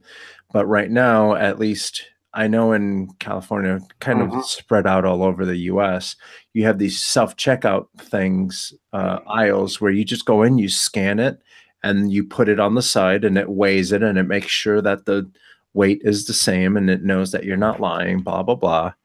And then there you go. You're off and running. The only person, they have one overseer just in case you're trying to buy booze, and then they card you, and then they pass you with whatever after checking, whatever. But still, there's it's not even entry-level job anymore, because there's a lot of adults and even retirees that are vying for these jobs, and they're trying to make a living off of having service-related jobs. Yeah. However, there's a lot of these jobs that we're losing to technology. Right. That's one of the hurdles that technology brings to the market when you're talking about some of these jobs. I guess the curator of that technology job is going to be, it's not as much as like the old workers that would have been doing it. It doesn't take as many people to oversee that technology, I guess, either, these new jobs. Oh. Yeah, I mean, I don't know, that long term, that doesn't bother me. That's just inevitable in pretty much every industry that we've ever had. I mean, the automation of the assembly line, the invention of computers, the automation. I mean, we've gone through this in every single industry. Every time there's a new thing to speed up the process, and it's going to happen. And we'll create another need or another job for those people. If not, I mean, maybe it's maybe we're talking like real futurist stuff where it's like maybe they don't need a job. Maybe the people who are totally underskilled just don't need to be working at all. I mean, or if they do, we'll find a place to put them. I mean, they invented the Walmart greeter. I mean, come on, it's like, I don't know. Short term, yes, I get it. People are going to lose jobs, and it's going to be an issue. But long term, I just that I don't buy. Yeah, maybe it's just more about educating those people in those jobs so that they pivot, you know. Just like that one movie, what was it? Hidden Figures, you know. Mm-hmm. I've seen that one where the women learned how to about, you know, black women were like mathematicians that worked for NASA back in the day, and they used to do all that stuff by hand and do all those calculations by hand, and introduce the computer. And one of the project managers figured out that I should be learning how to use this thing, you know, so that we can keep jobs for me and the people that are working underneath me. You know, same thing in the auto industry. You know, those people thought those jobs were all going to go away, but more so you had to get a little bit smarter, and those people needed to be retrained on how to use new technology so they can do those jobs. And maybe they don't have to do some of the more dangerous stuff, but it was more sophisticated, so they had to learn how to, you know, run those things. So, you know, and you know, and keep in tandem with the, you know, the concept of sketch zone is, I mean, it's happened in our industry. You know, it's like animators were displaced, and 2D animators either had to learn how to learn 3D or figure out a different way to utilize their 2D skills, or how to be Walmart greeters. Right. And a lot of them, you know what? And a lot of them did. A lot of them totally quit the industry and started over and did something else. A lot of them learned 3D. And then another lot of them were like, no, screw this. I'm doing 2D. And they struggled. And now, you know, they found their place either at the resurgence of a 2D studio or as an illustrator or as a teacher or something like that, you know? There's places for every skill set. And I'm long term, I'm just not worried about that. There's a lot of there's a lot of talk behind McDonald's going teller free too. I feel like they've kind of been talking about that for a while, haven't they? They start implementing. You just have to make sure. You just have to make sure that it's right. Because if you're just going to be pulling jobs for the sake of pulling jobs, Congress, at least the government in the United States, isn't going to let that happen overnight, right? Because that's one of the hot topics that they always like to bring to the table is, ooh, I'm going to create jobs. And a lot of the jobs that you see that are being created are, you know, like they have, and especially in Chicago, they'll have 4 people in the middle of a intersection directing traffic. Right. Well, I mean, there's case in point, you know, right? This just happened in Oregon, where you used to have an attendant pump your gas, and and I think that's a perfect example of invented jobs, and also, you know, how come, you know that's gone away now. I'm not surprised, because they complained and they caused fires and all sorts of stuff. But I think that's in my opinion, that's a perfect example of how the general public can become complacent and entitled and lazy, and led to believe that they're incapable of doing a simple task that pretty much 48 or 9 other states do just fine. Right. Yeah. Right. Right. What that has to do with what we're talking about, I don't know. We're talking about jobs going away because of automated stores. Oh, yeah. Yeah, you're good. Yeah. You're on point. Still there. You're good. You know who's not good? This ketchup bottle Carlos is drawing. Yeah, this ketchup bottle's getting screwed. Something went bad in the refrigerator. Dude, looks like he'd be yelling, screaming, is my top missing? Is it missing? You and I are on a similar wavelength, but I'm gonna share mine. Ooh, yes, let's see what you got We've going. we've got a sacrifice happening. I'm gonna have a mole. a mold monster, a mold spirit. Yo, that broccoli is lit. That broccoli is like and the egg carton's offering up a baby. There's all sorts of stuff going on. Oh my god, that's hilarious. That broccoli. I don't know if it's the That dark carrot. eyes. It's got a weird carrot. like it's got a weird 1950s feel to it. Yo, you got to put a film grain on this. It's like the broccoli is like, I know what to do. I'm trying to figure out how do I make them look more cultish. I was gonna have like some like they have to wear blue Nikes. I didn't want to do hoods or anything like that, but I didn't want to have a cross. I had a little cross on him, but I didn't like that. So okay, you got to think of another symbol that's in the. Well, I had a pentagram on the ground, so maybe I'll put it here because you're not going to be able to see it on the ground. That looks like a superhero. I don't know. That doesn't work. No. A pentagram. You gotta put the pentagram somewhere else. It has to be like on like. The star has to be upside down. The 2 points have to be up. On top. You're right. See, look, you know what a pentagram is. Now, see, I was gonna have the pentagram on the ground, circling around this pile of mold. That's hilarious. With some candles. Or how about the mold that's a beast monster has like a little sign that says, I don't know. Hail Satan. I don't know. Like, what's the background one look like? It has to be like something like the kid's choking symbol or something. The what? That represents your pentagram. Like, I'm trying to think of like a symbol that you would see on produce. Oh, on produce. That's a good call. A little sticker of some sort. Like the sell by date or something. It's like 666 or something. There you go. Sell by 666.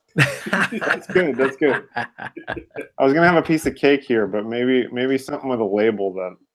Piece of cheese. So a piece of cheese with a label. Sell by 666. Oh my god! Yeah, I can't wait to see the mold monster. The mold. You have to like. It has to be like oozing out of the wound. The mold or something. Jesus. This is so good. And then I want the whole thing to have a red light over it.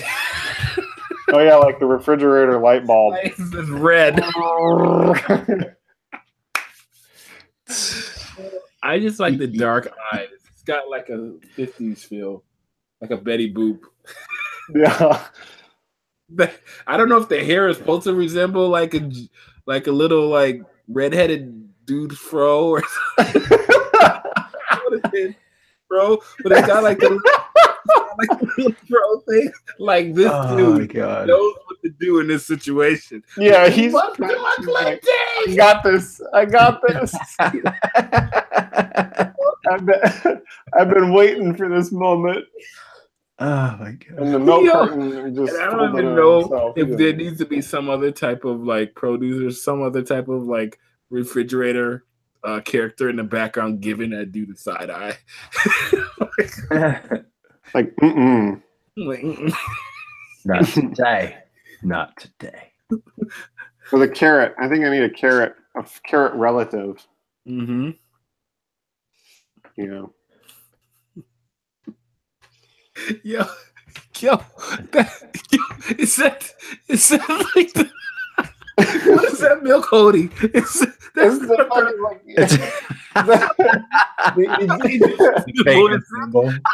The Egyptian That's Honor. Oh my god. He's summoning Anubis. Man. Oh, it needs to be like Vegetable Cthulhu or something. Have you seen the ending of what's that? The food Sausage movie? Party?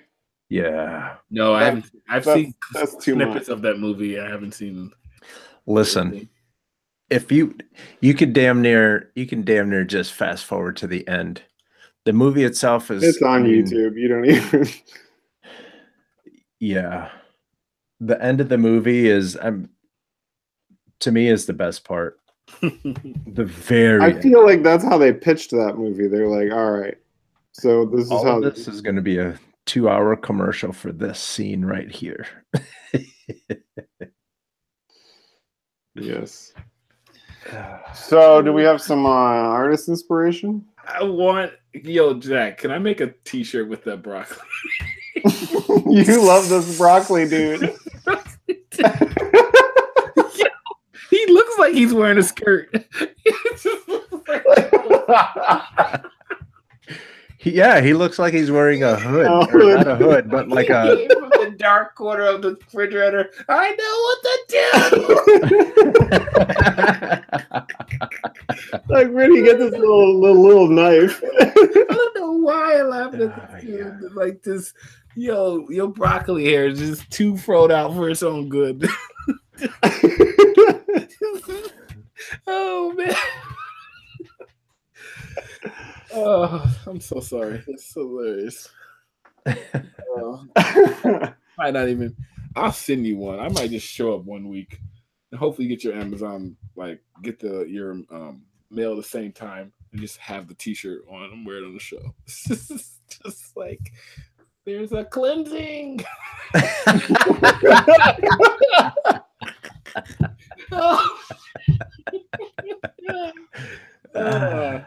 Repent. So many ideas. That's good stuff. So good. All right. I want to try to inspiration. Yeah. Okay, let me find mine. You ready?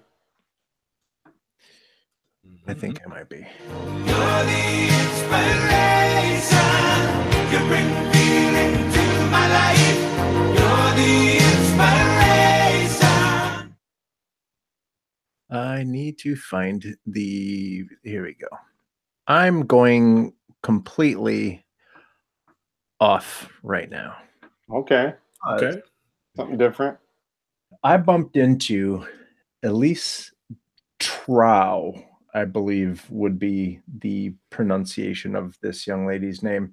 She's a 19-year-old musician from San Diego. And we go music, huh? I'm just gonna go ahead and I've seen her. This is badass. I'm going to play just a little bit because chances are we're not going to we're probably going to get pulled down off of YouTube, or well, you know what? We're not making any money off of YouTube. Here we go.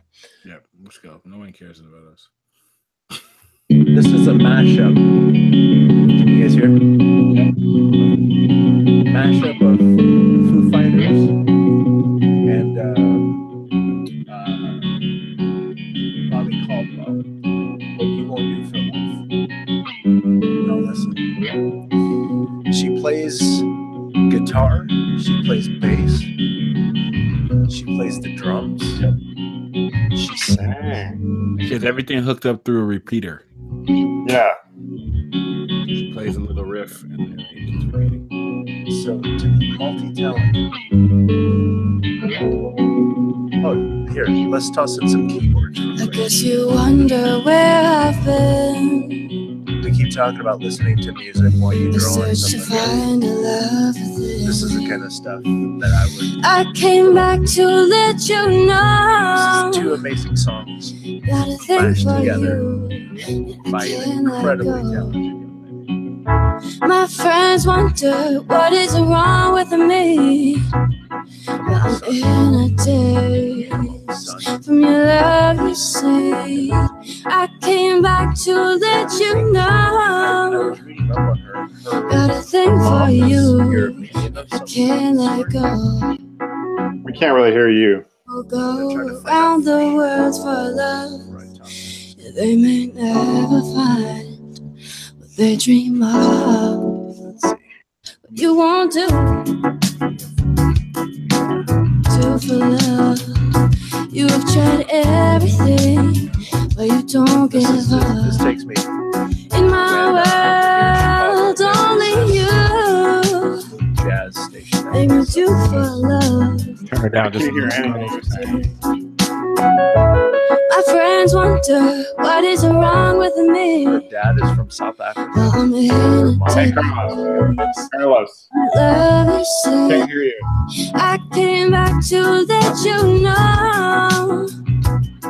Got a thing for you. Was that? We couldn't hear you in your own. We couldn't hear anything you were saying. Oh. I said she's from San Diego. Her dad is from South Africa, and her mom is from New York. And I don't know, to tell you the truth, I don't know who shot this video, but they killed this video too. Yeah, the video is great. This video It's is simple, but it's really good. I could do for love, but I would not do.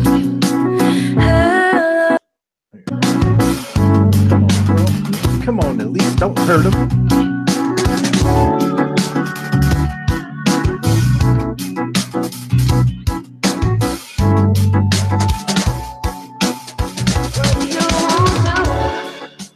So that's my pick. I was jamming out to music. It's a good pick. Hey, and I found Miss Elise. And we will have links in the show notes. Very cool. As usual, Charlie's over here narrowing it down from 5 possible picks to 1. It's my shut up, Jack. So I'm gonna go with who am I gonna go with here? Yeah, I got a pick. Let's do this. Okay, we're gonna go with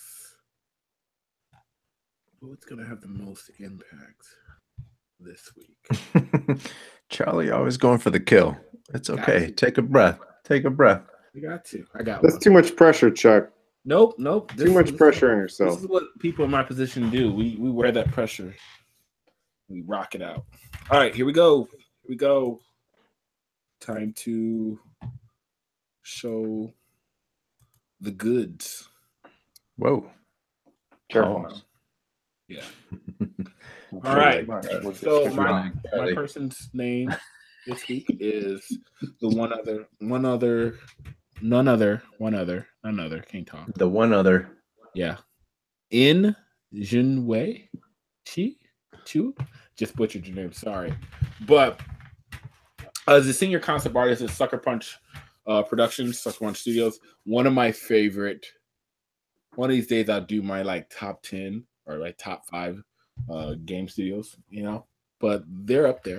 You're up there. Good job, Sucker Punch. Sucker Punch. They're out there in Seattle.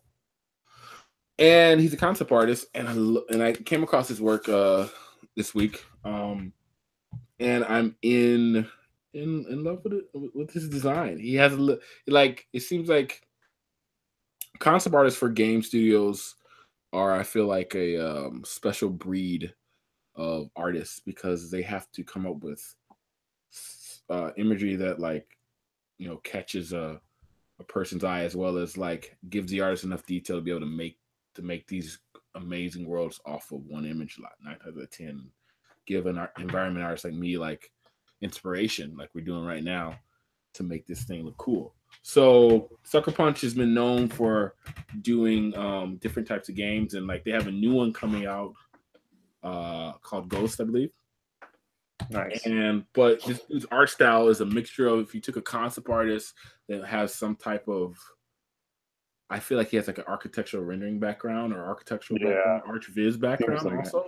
Mm-hmm. I don't know. I wish I may need to try to reach out to him because I would love to interview him because I feel it just breathes it. And I've met other people that I've worked with at EA at times as young artists come out of they went to school for architecture first and they switched because they didn't know what they want to do when they're young. And then it's hard to make a living as an architect. Huh? It's hard to make a living as an architect. Well, they switched, and moved into more games, and they became, environment artists, and they were cool, but their concepts are always cool. So let's look at this. So check this out. This guy's stuff is amazing. Just cool work. Let's see. Oh, is that better? Yeah. There we go. Yeah. Just cool work. Look at the detail in this, you know. Just really nice stuff. Wow. Really cool. It's like a full rendering. Right? You know, like in-game play. Yeah, I was gonna say it just looks like a game render. Yeah, so like here's a trailer, but like his artwork is influeing. Real quick, come on, look at that. So this is a real-time image, you know, and if you look at it real closely, I just clicked off of it. Charlie just messed it up. No, what happened? Look at it closely. Even the environments have like this like weird painterly style, you know. Even the environments have environments. It's weird. It's crazy, like, because it's not just like your stereotypical game where it's like, oh, this looks cool. Like the texture and like the animals are in like the people have a little bit of like paint stroke in it. I feel like just a little bit. Yeah, you know, it's really cool. So that his work is inspiring artists to do stuff like this. Like, look at the that's cool. silhouette and like it's very like Crouching Tiger. You know, those like famous Japanese movies that like have a lot of color and bold looks. So that's influencing this whole game. So it gives you a little bit of background. Back to his work, you know, he's worked on some Assassin's Creed stuff. So it's just a lot of times as concept artists in games, you have to give, you know, just overall design, even at the low gray box state, you know, of how light plays with the room and stuff like that. And you're informing the artist. And then sometimes you'll do amazing, beautiful pictures like this, you know, that are like amazing in detail, you know, like it's really cool, you know. Love it. Nice. That is pretty amazing. What? But then look at this. It's like where like it looks like he drew everything with like square brushes, you know, and like layered things up. Something you would do, you would see done in painting, you know.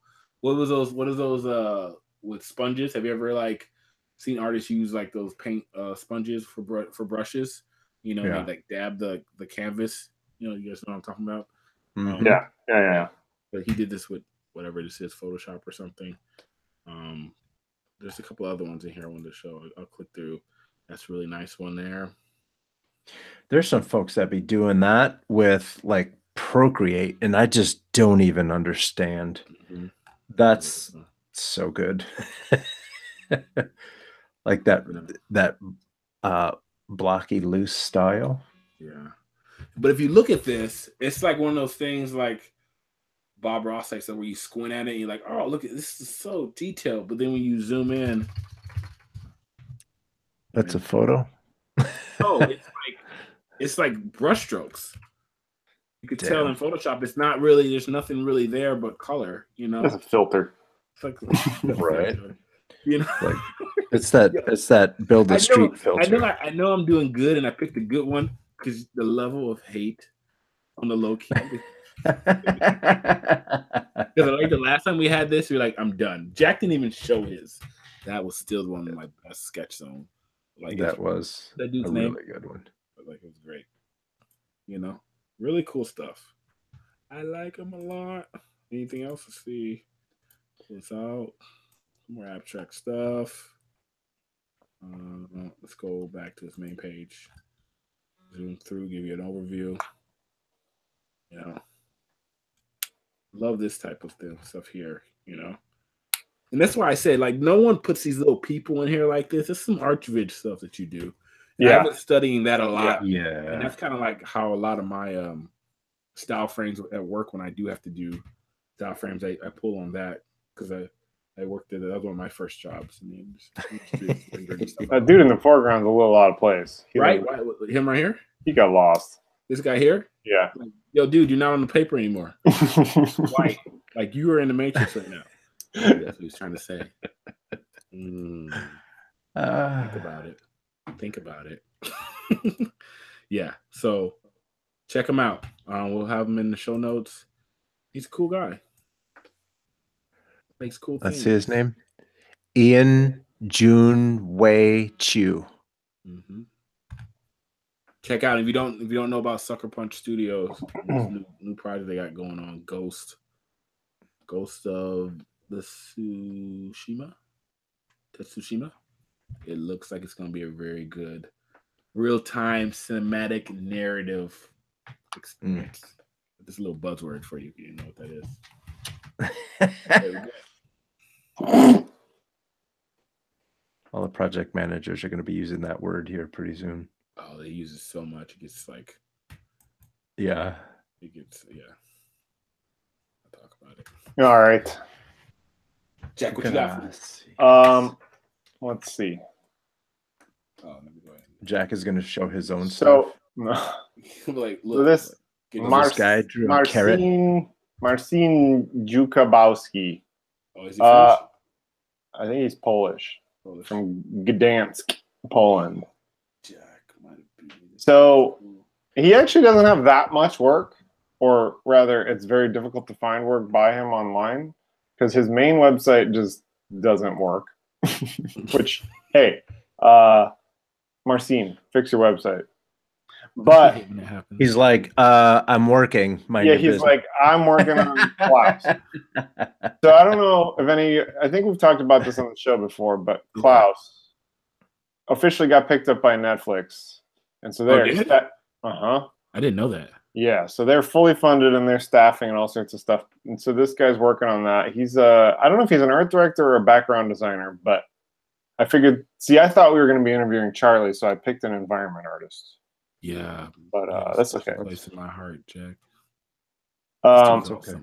We gotta love Charlie more often. Can you refresh my memory with Klaus again? So the premise of Klaus is it's basically the story of where Santa Claus came from. But it's kind of a comical, very Disney-esque Bluth Studio type of thing where he's going around as a mailman he's the original mailman. That's awesome. And mailman sort of turns into the Christmas delivery. He's got to even deliver during the blizzard, and it looks. I mean, the quality of animation on this is going to be stunning. If it doesn't win the Oscar, I will call straight up shenanigans.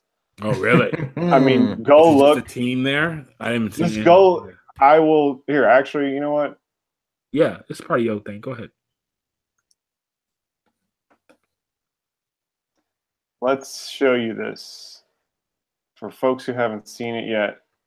I won't play the audio. Well, I won't play the audio. What the hell? This video is already getting taken down. So okay. They don't care about us actually.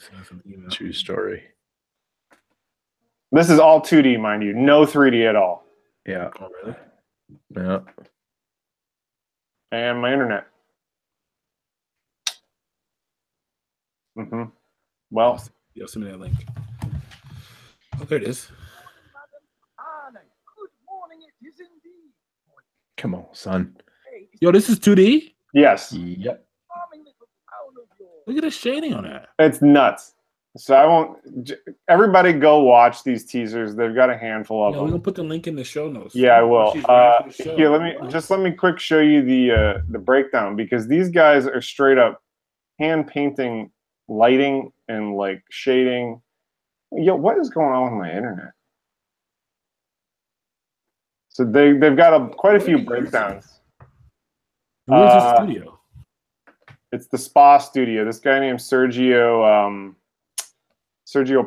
Paula, something like that. He's sort of a semi-famous animator. The turnarounds are like, that's so hard to do. Yeah, man, they're doing full-on like CG style lighting. How are they doing this? How are they showing? They're just paint. I mean, they paint it. Like, I don't know if it's frame by frame or if they've got. How are they keeping it consistent? Oh man, they got the moving shadows, and I mean, this is just going to be beautiful when it's done. Yeah. How many people are working on this? I have no idea. There's no way they can get this. It's slated for 2019. Slated. Literally freaking out over it. They're using Toon Boom. Yeah. Ah, Toon Boom, our good friends. Yeah. So. So this anyway, back to Marcin. So he's one of their background designers, and then when you get to his personal stuff, Just pretty weird, and like it shifts all of a sudden. It's got this kind of like DaCosta style feel and like these super clean graphic lines, but it's still got this kind of. Is this 2D still? Yeah. Man, like here you can see where Klaus is getting the lighting samples from, because he's got all his. I love that spa. Yeah, they got logo. a cool. Yo, back up. What is this like? I want this. Well, the spa works on other stuff, so I'm assuming this is for one of their other projects. Some sci-fi weird stuff. This is cool. Yo. So I'll skip through this. This makes me feel bad for doing 3D. I think I just had my first like inspiration where I'm pissed. And then he's got this stuff that I just think is so damn cool, and I want to know right up your alley, man. I want to know what this is for and where can I buy it, because it's like the legendary, like they're like racing like they used to do cars back then. I guess, because there's a couple of them. There's like these different, man, this is just legendary cars. It's just, I don't know what this is, but it's awesome. This is right up you. Yeah, this is totally you, Jack. This is cool. But the shading's there again to shoot. Yeah. What's the shading? Their skill with shading and lighting on a 2D image, but still keeping it cartoon is, I don't know. It's almost like the weird airbrushing, like. But he just has a masterful sense of cinematography and composition as well. Like he knows what he's doing. So I can see why he hasn't updated his website, because he's busy. So no harm against you, no foul, but I would like you to, if you're listening, which you're not, update your website, because I'm selfish and I want to see your work. Look at the layers, dude. He's like, haven't you been watching my videos? Give me a break. This is true. He's warping stuff. You know, that's something Aaron Blaze always has on his videos too. Lots of like warping and distorting of stuff to kind of fit it and give it a sense of volume. I love the shading. The shading's like, I'm only going to use black, transparent, 50% gray in all my shading. Yeah, and in a way, it kind of gives it that marker rendering feel. Yeah. Right? Yeah. No matter if it's white, pink, it's going to be the same color shading, which works. Is that the we won't even talk about this perspective, like how you do this. Oh no, that's on the art station. Oh, sick. So yeah, then he's got which leads you to Spa Studios has a blog. Go follow that too, because that's amazing. But if you click on in their blog, you can just get him and some of their other artists. So I've just showing his work now. They've got other samples of, like, look at this background. Like, get out of here. Like, and like it's like 3D, but not, because it's all built in layers and like the subtle warping. Now, is that like Nuke or something, or is that still? No, like this is Toon Boom, because Toon Boom allows you to like camera do movement layers. too? Yeah, do layers, and if you look closely, you can see where it breaks. But geez, man, it doesn't break. Like, so is this just cut up like images arranged? Yeah, it's cut up little pieces and layers, and it's all, you know, placed. I'm not super familiar with the 3D aspects of Toon Boom, so I'm assuming it's a little bit like After Effects, where you can place objects in their actual 3D space. So it does have a 3D. It's the 2.5D stuff. Yeah, it is. Yeah, but yeah, I mean, this is just stunning stuff.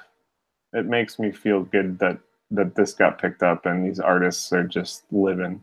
Because